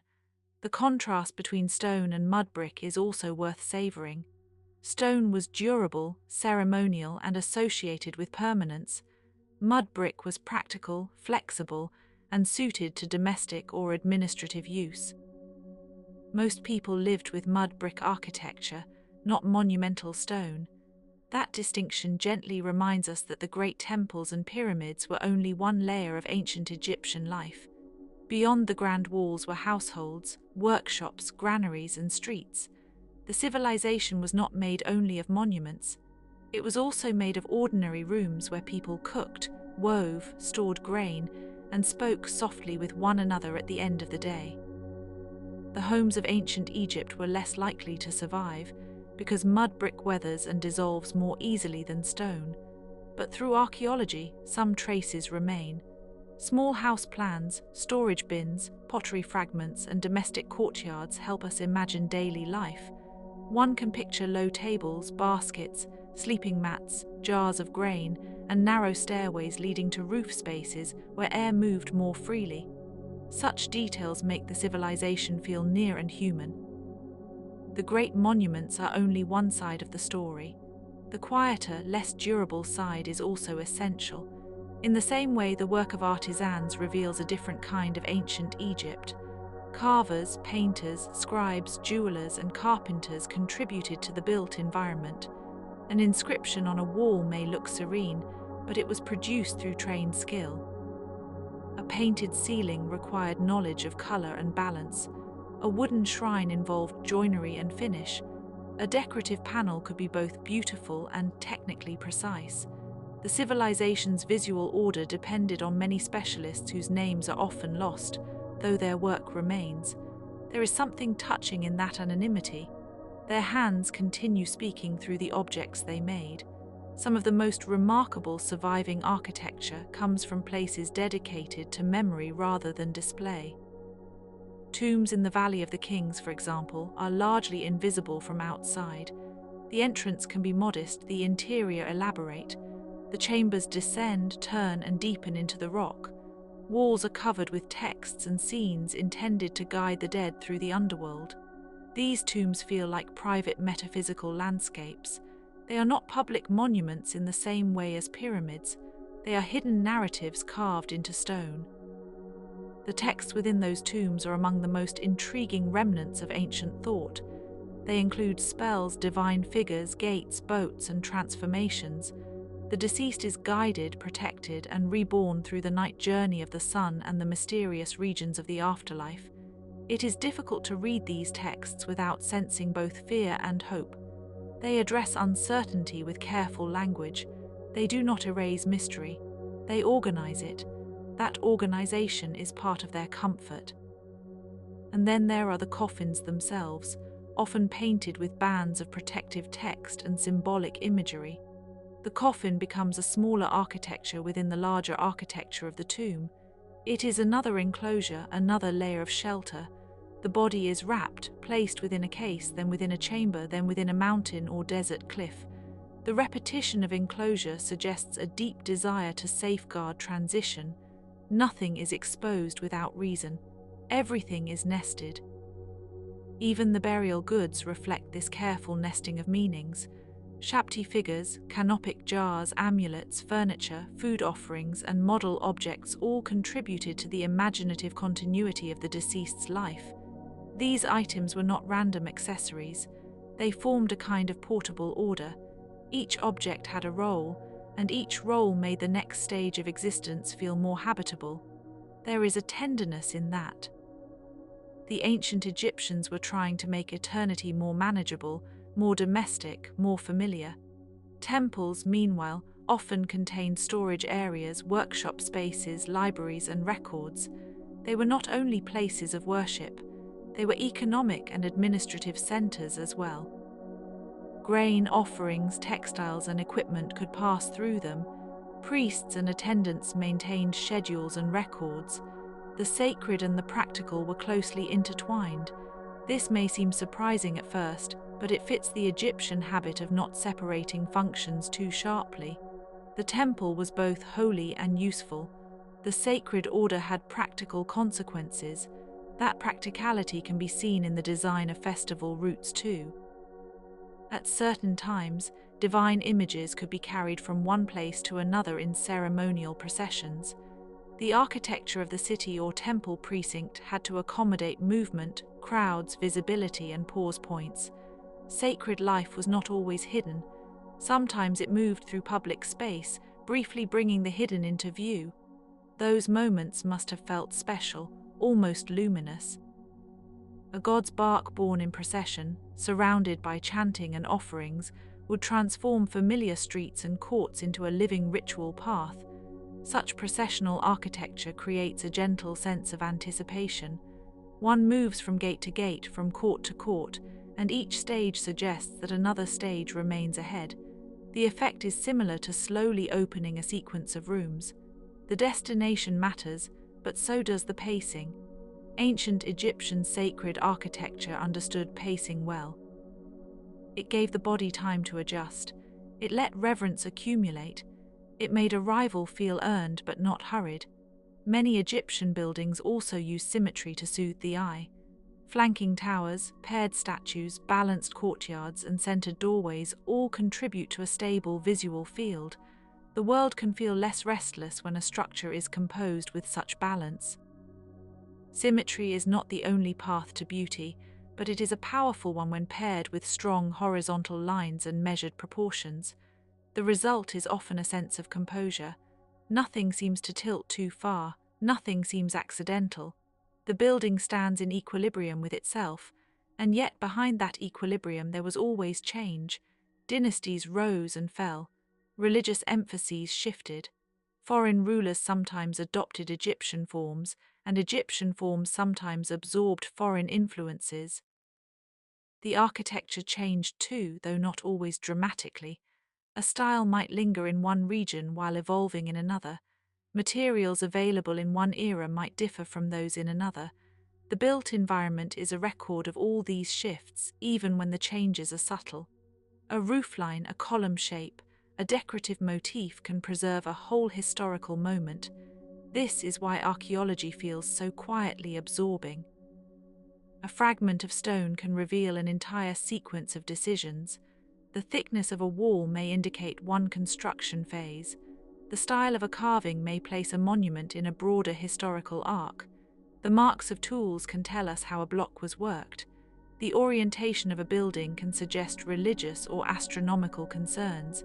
Each surviving piece is small, yet each is part of a larger, patient conversation with the past.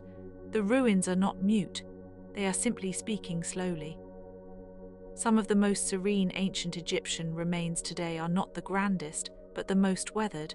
A fallen column in the desert sun, a lintel half buried in sand, a court where only foundations remain, a painted fragment preserved in a dim museum room.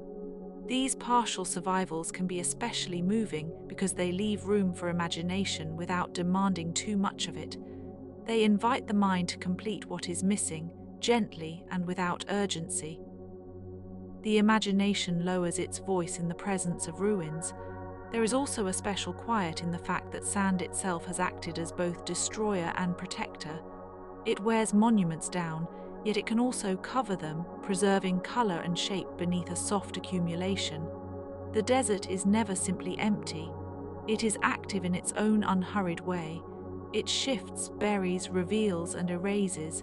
It makes archaeology possible. So when we imagine Egypt, it helps to think not only of the river and the stone, but also of the sand which has patiently shaped the survival of the record. The interplay of preservation and loss gives ancient Egypt a dreamlike quality. We know so much, and yet so much remains uncertain. Many names are missing, many buildings are gone, many everyday practices can only be inferred. Even famous monuments retain mysteries about construction methods, labor organization, and symbolic intent. This uncertainty does not weaken the story, it softens it. It leaves room for wonder. History does not have to be complete in order to be meaningful. Indeed, some of the most enduring attraction of Egypt lies in the way it combines knowledge and mystery. We can measure a pyramid, trace a temple plan, read inscriptions, and date dynasties. But we can also stand before these monuments and feel that something remains just beyond full explanation. That is not frustrating in a purely negative sense. It is contemplative. It keeps the past alive as something not entirely possessed. The ancient world remains partly itself, rather than being fully reduced to our categories. The mythic dimension of the architecture intensifies this feeling. The Osiris myth, with its themes of death, dismemberment, restoration, and kingship, resonates deeply with tomb culture. The solar cycle, with its nightly voyage through darkness and rebirth at dawn, resonates with temple and funerary texts alike.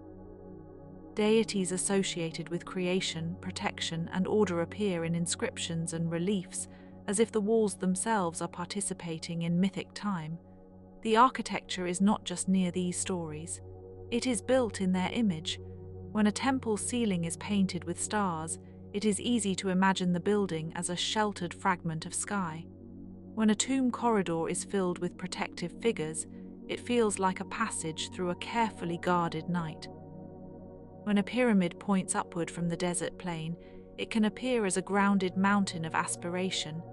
These associations do not cancel practical explanations, they deepen them. Egyptian architecture was practical and symbolic at once, which is perhaps why it still seems so complete even in ruin. The careful use of color also contributed to this completeness. Though much has faded, traces of red, blue, green, yellow, white, and black remain on walls and carvings. The ancient world was not uniformly beige. It was vivid, though the vividness was controlled. Colors carried meanings and were arranged with deliberate restraint. Blue could suggest the sky, water, or divinity. Green could suggest growth and renewal. Red could signal life, power, or danger. Black could suggest fertile earth or regeneration. White often carried purity and clarity. These associations made the visual environment richly legible. It is pleasant to imagine those colors in their original state, not as a blinding burst but as a measured brightness under desert light. A painted column in a court, a patterned ceiling in a hall, a frieze of birds, lotus flowers, or protective signs. The effect would have been intimate and ordered, not chaotic. Color worked with line, relief, and proportion to create an atmosphere of sacred steadiness. The same is true of sound, though sound survives less often in the archaeological record.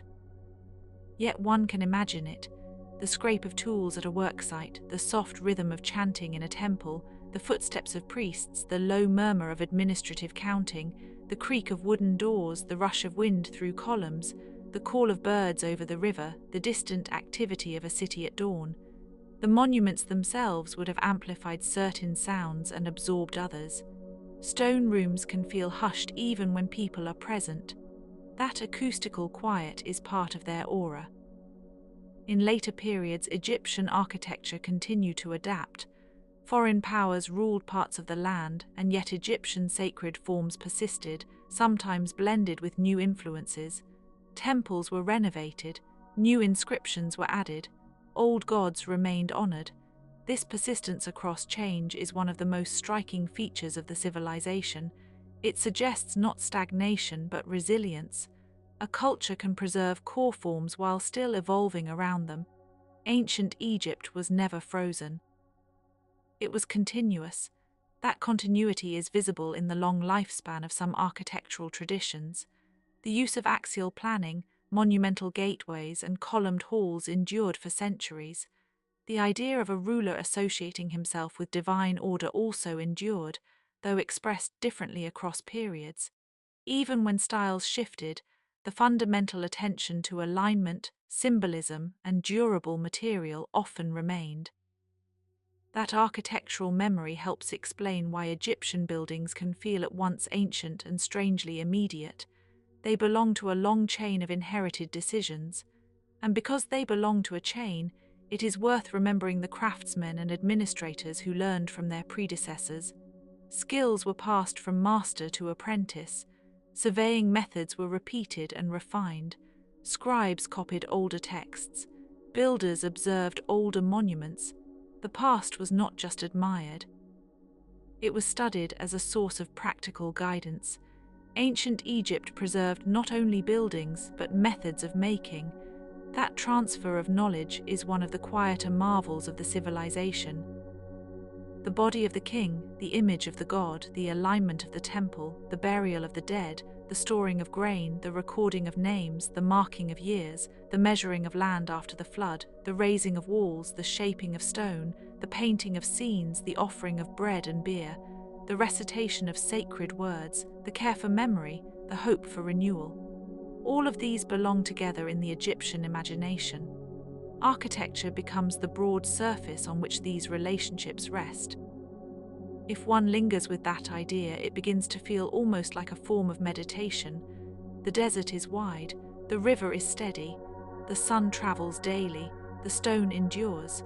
Human lives pass through their seasons, but the monument remains long enough to remember them. And yet the monument itself eventually becomes part of the landscape, worn by wind and sand, softened by time. Nothing is fully exempt from change. Even permanence changes by slowing down. That is perhaps the deepest lesson ancient Egypt offers when viewed through its architecture. It does not promise absolute defeat of time. It offers negotiation with time. It suggests that memory can be material, that reverence can be built, that order can be made visible, and that the human desire for continuity can take shape in stone, mud, paint, and shadow. These are humble and grand things at once. So now, as the night grows more complete, imagine a temple hall emptied of footsteps. Imagine the columns standing in darkness, each one like a calm cluster of reeds turned to stone. Imagine the pyramid beyond, no longer dazzling in sunlight but resting under a sky full of stars. Imagine a tomb chamber sealed and still, its painted walls carrying their quiet messages inward. Imagine the river moving somewhere beyond the fields, unseen but certain. Imagine the workers asleep, the scribes setting aside their reeds, the priests completing the final offering, the builders leaving their tools in place for morning. And imagine, too, the long tenderness of history itself, holding these forms in memory, not sharply, not loudly, just steadily. A wall remembers the hand that carved it. A corridor remembers the feet that passed through. A city remembers the river that fed it. A civilization remembers the shapes it loved. And we, looking back from so far away, can only listen softly, as if standing at the edge of a great and very old room. The room grows cooler, the light fades, the stone settles into shadow, the carved names remain though some are worn thin, the gods are quiet, the kings are quiet, the workers are quiet, the river keeps moving, but even that movement now feels gentle. Ancient Egypt becomes less a place on a map than a slow, enduring atmosphere of sand, stone, water, and memory. And so, with no need to hurry, let the monuments recede into the dark. Let the temples keep their hidden sanctuaries. Let the pyramids keep their simple, steadfast slopes. Let the tombs keep their patient mysteries. Let the ancient builders rest in the work they finished so long ago. Let their civilization remain what it has become for us now, a vast and quiet presence, half seen, half remembered, and entirely suited to the soft stillness of the night. Yet even in that stillness, there is more to notice. Ancient Egypt was never only a civilization of tombs, though tombs have often been the first things people remember. It was also a civilization of fields and ovens, of boats and baskets, of songs carried across courtyards, of wells and workshops, of children learning words and numbers, of markets where barley and linen changed hands under bright air. The great stone monuments may seem to dominate the story from far away, but they rose from an everyday world that was quieter, more practical, and in some ways more intimate. A pyramid needed quarries, yes, but it also needed bread. A temple needed inscriptions, yes, but it also needed bakers, cattle herders, gardeners, scribes, cleaners, and people who knew how to keep lamps burning and water jars full. The visible grandeur rested on invisible routines. That is one of the reasons ancient Egypt feels so enduring in the imagination. It joins the monumental and the ordinary without much embarrassment. A king could be buried in splendor, and at the same time a laborer could carry a jar of water along a dusty path at dawn. A god could receive incense in a sanctuary, and a child could be taught to tie a knot in a reed cord. The civilization was vast enough for both. In that sense, its great buildings are not separate from daily life. They are daily life extended into the scale of stone and eternity. If one tries to picture a settlement beside the Nile, it helps to begin with the river itself. The river did not simply provide water, it gave Egypt a rhythm. Every year the flood arrived in its own gradual way, and the land changed color and texture. The banks turned fertile, channels filled, fields became ready for sowing. Silt settled in a fine layer, dark and rich, as if the country were being quietly renewed from within. To live in such a place was to understand that time could be cyclical without being repetitive. The same flood returned, yet it never returned to exactly the same riverbed or the same people. Children grew into adults, granaries were emptied and refilled, names were repeated across generations, the land remembered but also transformed. This rhythm shaped the Egyptian sense of order. It encouraged careful observation. The sky was watched, the river measured, the seasons anticipated. The rising and falling of the waters became a kind of yearly lesson in patience. One can almost imagine the stillness of those observations, a man standing at the bank noting a change in the waterline, a scribe marking figures on a tablet, farmers discussing when to prepare the soil, priests aligning ritual calendars with the larger movement of the heavens. The Nile was not just a waterway, it was a clock, a road, a source of life, and a teacher of regularity. And yet for all that regularity there were always uncertainties. The flood could be generous or disappointing. There could be years of abundance and years of strain. In such moments, temples and royal administration took on added significance. They helped organize the response to uncertainty. Storehouses mattered, records mattered, land surveys mattered. The measurement of fields after the flood became an act of practical restoration, almost a small form of civic kindness. Boundaries that had been blurred by water were drawn again. Ownership was clarified. Duties were assigned. The land was made legible once more. This practical genius is sometimes overlooked because the surviving monuments are so imposing. But it is worth remembering that ancient Egypt was filled with people who knew how to solve problems in patient, incremental ways. They were engineers, but also accountants, carpenters, stonecutters, gardeners, painters, and administrators. They understood load and balance, moisture and erosion, labor and supply, storage and transport. They understood, too, that the most durable systems are often built from many small acts performed well. A wall is not a wall until each brick has been shaped, dried, placed, and checked. A temple is not a temple until each lintel fits, Each column stands, each chamber serves its purpose. Even the largest dreams are assembled from the smallest careful motions. There is something soothing in that thought. Great things can emerge from steady, almost unremarkable work. A civilization may become famous for its wonders, but those wonders are made by hands repeating tasks with attention. There is no need for hurry in such a story. Stone can wait, clay can dry, wood can be carved slowly, paint can be layered. The night, too, seems to understand this, because the night never builds itself in a rush. It arrives by degrees, softening the edges of the world. In ancient Egypt, that softness and that precision lived side by side. The desert horizon could look empty and severe, while inside a tomb chamber the walls might glow with carefully outlined figures, birds in flight, offerings on trays, boats gliding through painted water, gods with measured gestures, rows of hieroglyphs moving like little carved constellations across the stone. The surface was ordered, but the feeling was often tender. Scenes of food, music, family, animals, gardens, and ritual appeared together. The afterlife was not imagined as a blank silence. It was imagined as continuity. A person hoped to eat, breathe, speak, remember, and be recognized. The dead were not erased, they were sustained. This, too, is part of why the tombs hold such fascination. They are not only places of burial, they are chambers of expectation. Every painted detail suggests that the Egyptians wanted to preserve a pattern of life beyond death. Bread was shown because bread mattered. Lotus flowers appeared because their bloom was beautiful and symbolic. Eye motifs, protective deities, boats, birds, and written spells all gathered into a language of transition. Death was a passage, but not a complete departure. The soul traveled, the body rested, the name endured, and offerings continued to arrive. Memory itself became a kind of nourishment. Names were especially important. In Egyptian thought, to preserve a name was to preserve a person in some essential way. That is one reason inscriptions feel so moving, even now, though many are damaged. A carved name on a wall can seem small beside a column or pyramid, but it carries tremendous weight.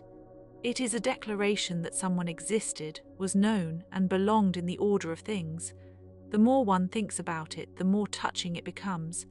A name cut carefully into stone is a quiet answer to forgetting. It says, in effect, that a life should not vanish entirely.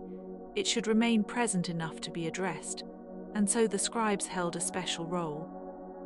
They were not merely record keepers in a modern bureaucratic sense. They were custodians of language, measurement, memory, and formal expression. Their work connected the visible and the invisible. They wrote accounts of grain and labor, yes, but they also wrote hymns, spells, royal proclamations, and prayers. They helped make the world administratively coherent and ritually meaningful at the same time. The reed pen, dipped into ink, moved across papyrus or stone and made order appear. In a culture so attentive to permanence, writing was one of the most precious arts. The materials themselves have their own quiet beauty. Papyrus, made from the reeds of the marshes, carries with it the memory of river edges and wet green growth. Ink, in black and red, gave contrast and emphasis to names, headings, and sacred phrases. Stone preserved what papyrus could not. Mud brick, less enduring but more practical, built homes, compounds, and lesser structures with warmth and speed. Gold reflected divine radiance.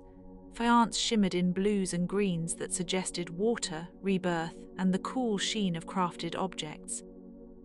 Linen, so fine in some examples, seems almost to hold a breeze. Each material belonged to a different register of life, yet all of them were woven into the same civilization. One can imagine a workshop in the late afternoon, a sculptor smoothing a surface with patient hands, a painter preparing pigment, an apprentice carrying water, a basket of chips and dust gathering near the wall. Outside, a donkey waits in shade. Somewhere nearby, a loom creaks softly. The sound is unhurried. The heat is easing.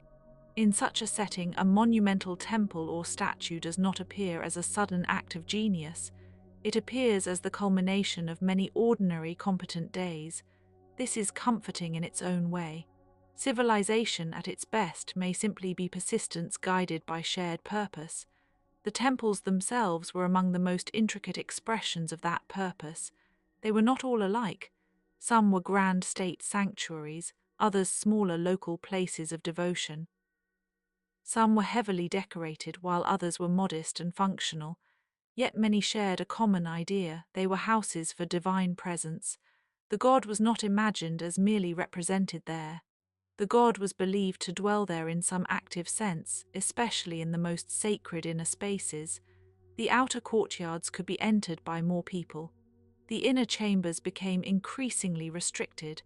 The most hidden room might contain the cult image, tended with ritual care.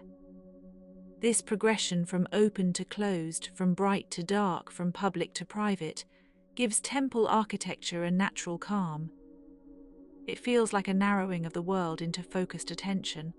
The approach to a temple often mattered as much as the sanctuary itself. Gates, pylons, courtyards, columns, hypostyle halls, side chambers, and sacred lakes could all form part of the complex. Processions moved through these spaces on festival days. Sacred boats carried divine images in ceremonial journeys. Music, incense, and chanting marked the occasions. But on ordinary days the temple could be quiet, its stones warm in the sun, its courtyards partially empty, its carved reliefs waiting in stillness. Even the decoration contributed to the feeling of order. Scenes of offerings, rituals, victories, and divine favor created a visual environment where the cosmos seemed stable and intelligible. The columns, in particular, deserve a moment of gentle attention. Some are shaped like bundled papyrus stems, others like lotus blossoms opening at the top. They bring the landscape indoors.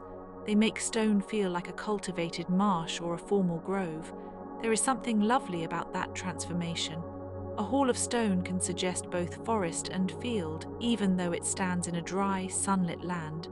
The Egyptians had a remarkable ability to make built spaces echo the living world. Their architecture often seemed to preserve nature while disciplining it. Water became patterned by basins and canals. Plants became motifs. Mountains became tombs. The horizon became a sacred threshold, and the horizon itself held deep meaning. The east and west banks of the Nile were not just directions, they were symbolic territories. The east, where the sun rose, was associated with life, beginnings, and daily renewal. The west, where the sun set, was associated with death, burial, and the journey into the afterlife. This gave the landscape a beautiful spiritual coherence.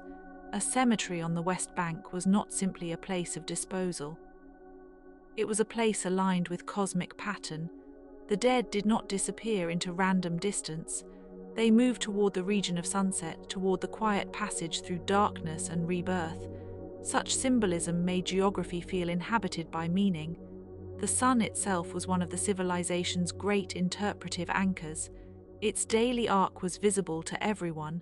It climbed, it shone, it declined, it disappeared and returned.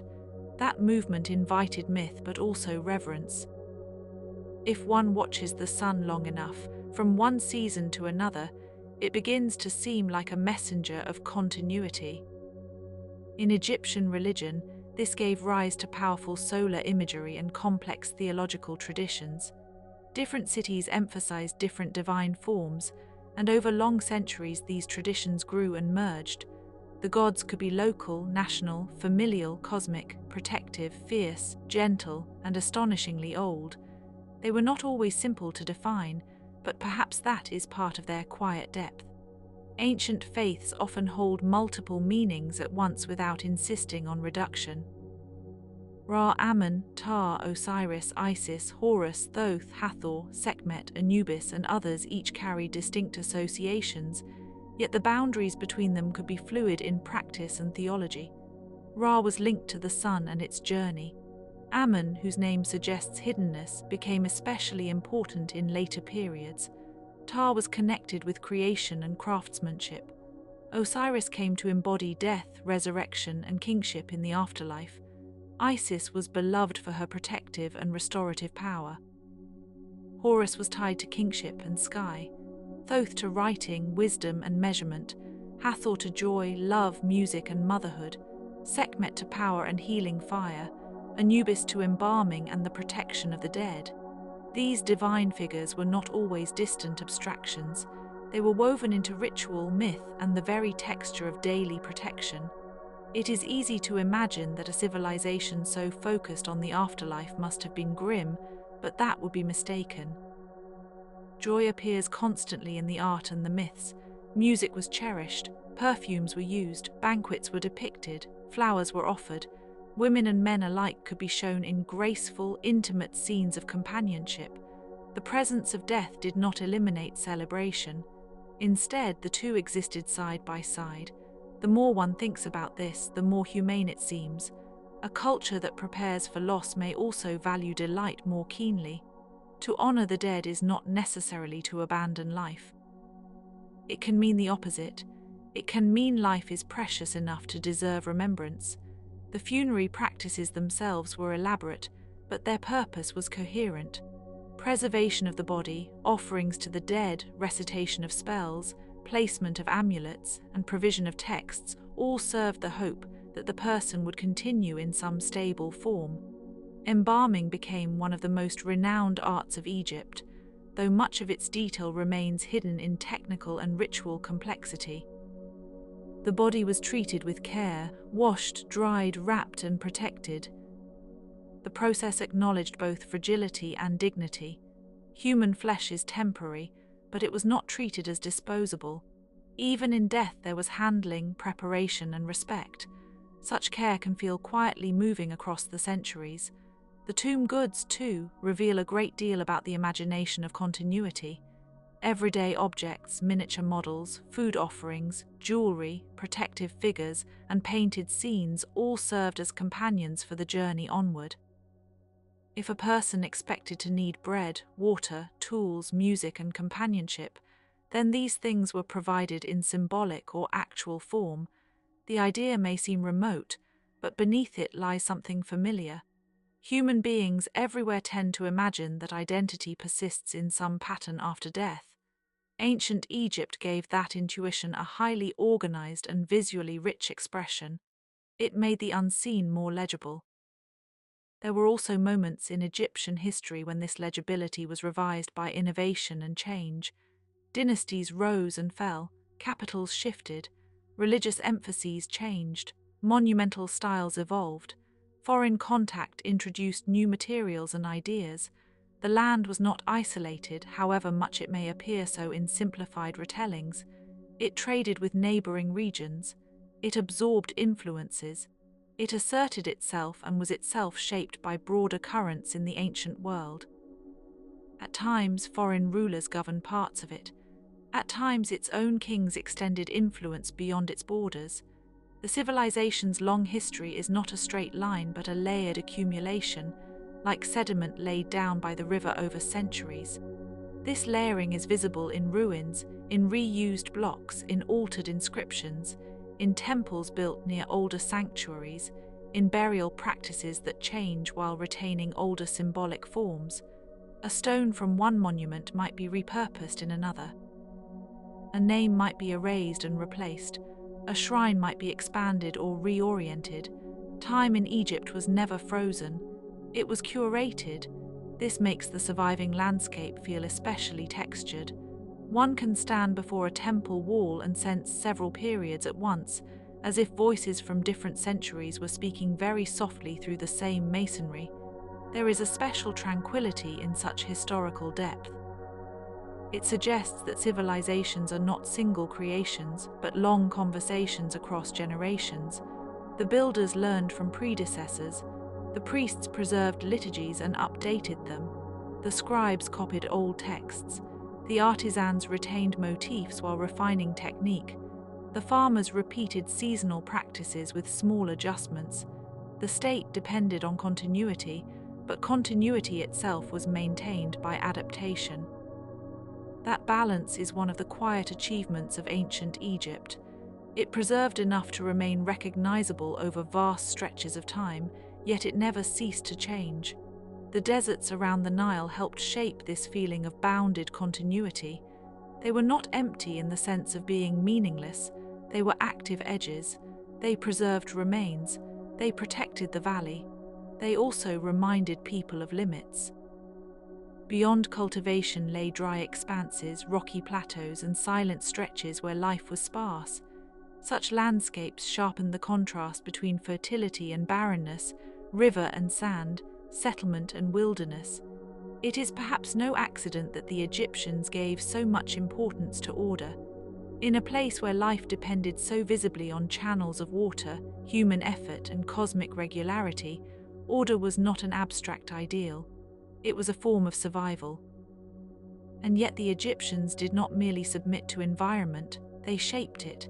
Canals were dug, dikes and basins were managed, agricultural land was organized, roads connected quarries and cities, boats turned the river into a road of astonishing efficiency. The Nile itself became a great corridor for transport, with sails catching favorable winds while currents aided the journey in the opposite direction. This made movement feel almost natural, as if the river were willing to carry people and goods with patient assistance. Grain could travel, stone could travel, people could travel, and ideas moved with them. The river was a circulation system, not only for water but for civilization. One can imagine a barge drifting at dusk, its sail lowered, its cargo settled. The water reflects a dimming sky. Shorebirds are quiet.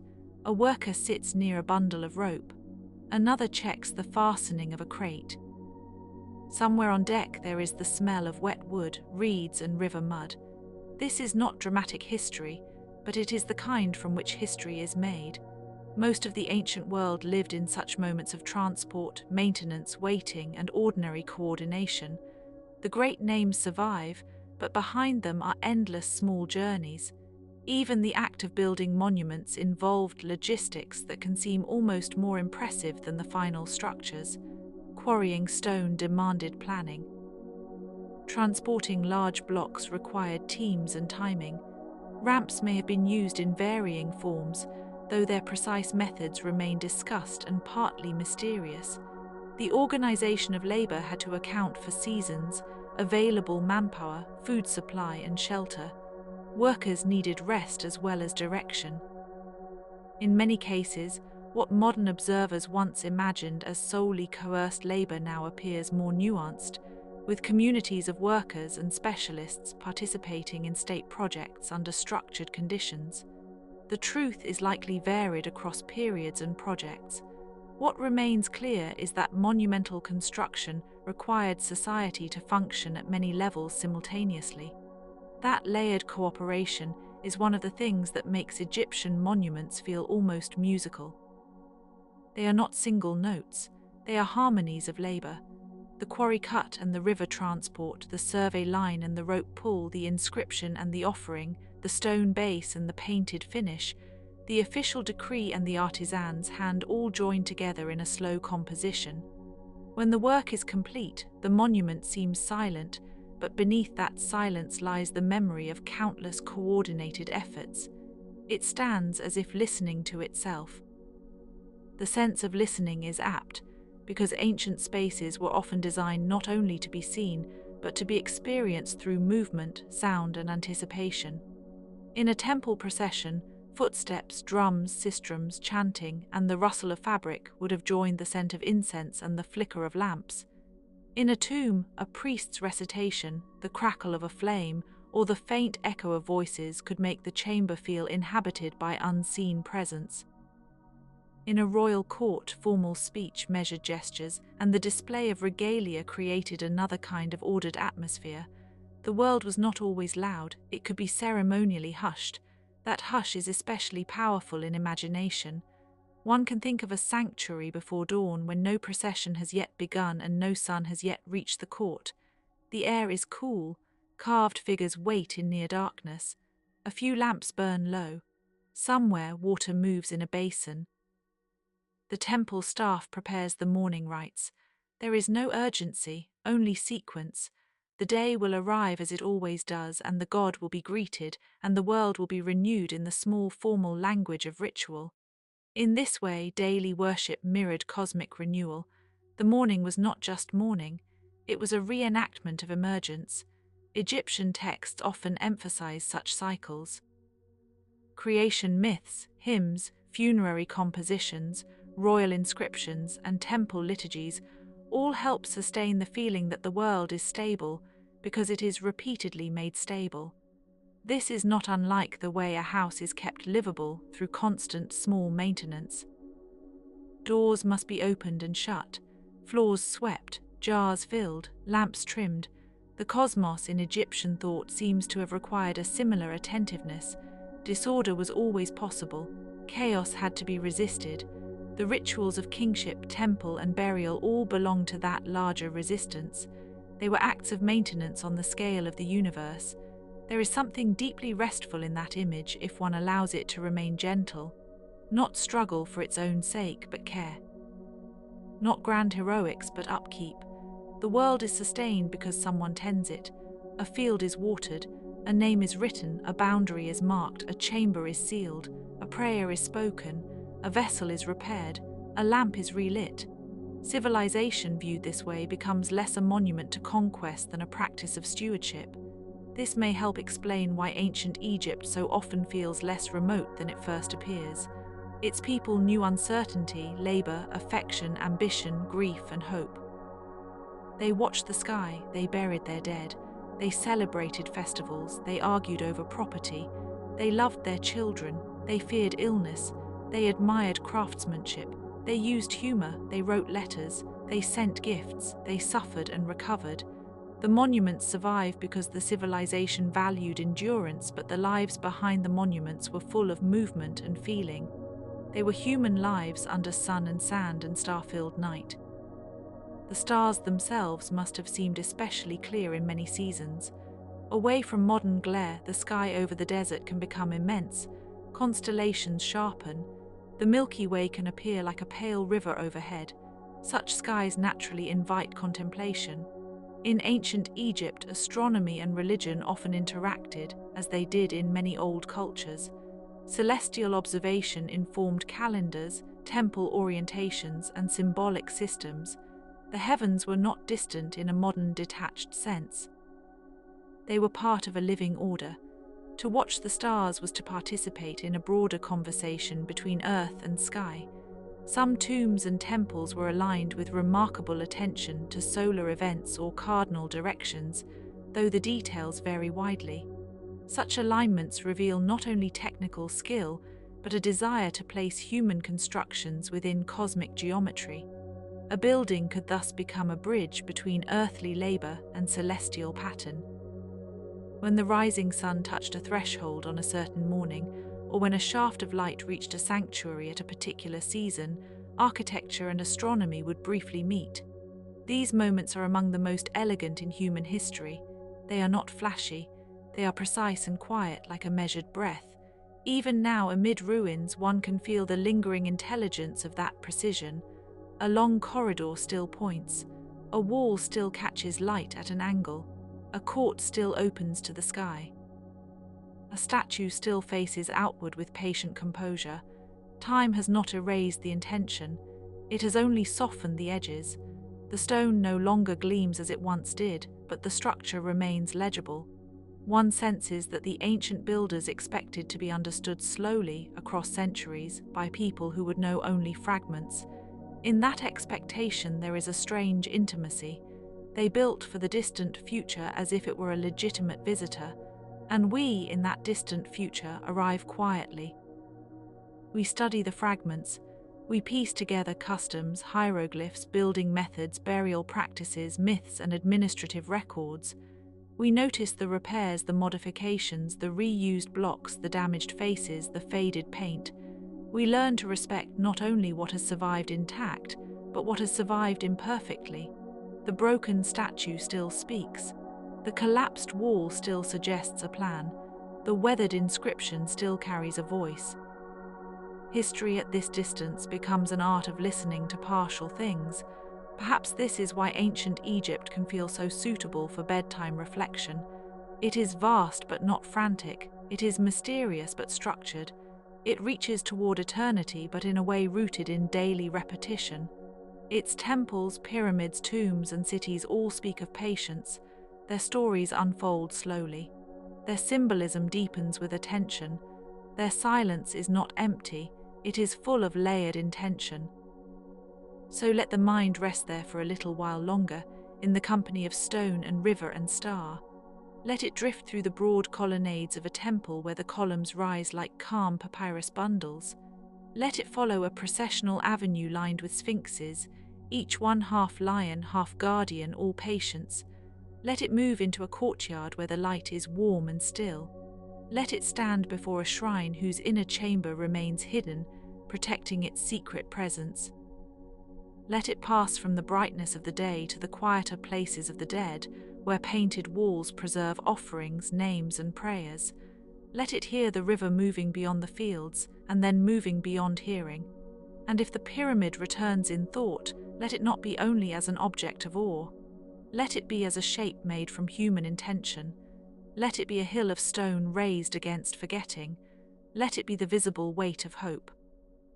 Let it sit in the landscape under changing skies, taking on the colours of morning, noon, evening, moonlight, and starlight.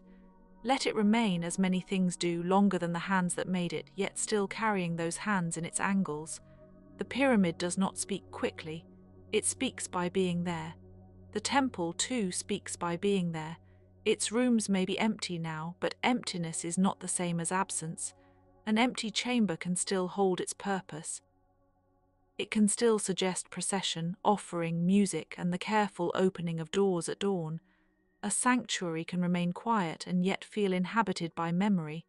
That is true of many old places. They retain an atmosphere of use even when use has ceased. We sense the patterns that were once repeated there, and the silence becomes a kind of aftersound.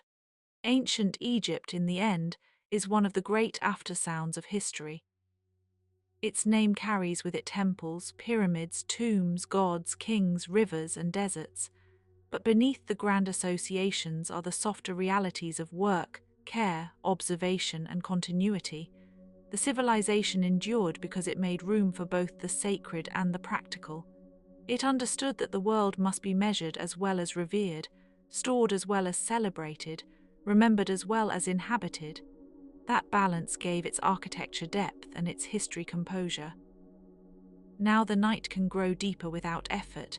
The river darkens, the fields rest, the stones cool, the painted walls dim into shadow, the gods remain in their quiet places, the kings remain in their names, the workers remain in their durable traces, the scribes have laid down their reeds, the boats are moored, the granaries are sealed, the lamps are low. And over all of it, as though gently laid across the land, there is the long calm of time.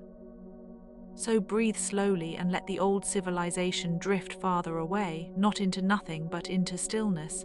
Let the pyramids keep their slopes. Let the temples keep their hidden chambers. Let the tombs keep their patient paintings. Let the river keep its steady course through memory. Let the desert keep its watchful silence. Let ancient Egypt remain what it has always become in contemplation, a place of order, mystery, endurance, and quiet beauty, resting now under the night sky and asking nothing more of us than that we notice it softly and then let it be.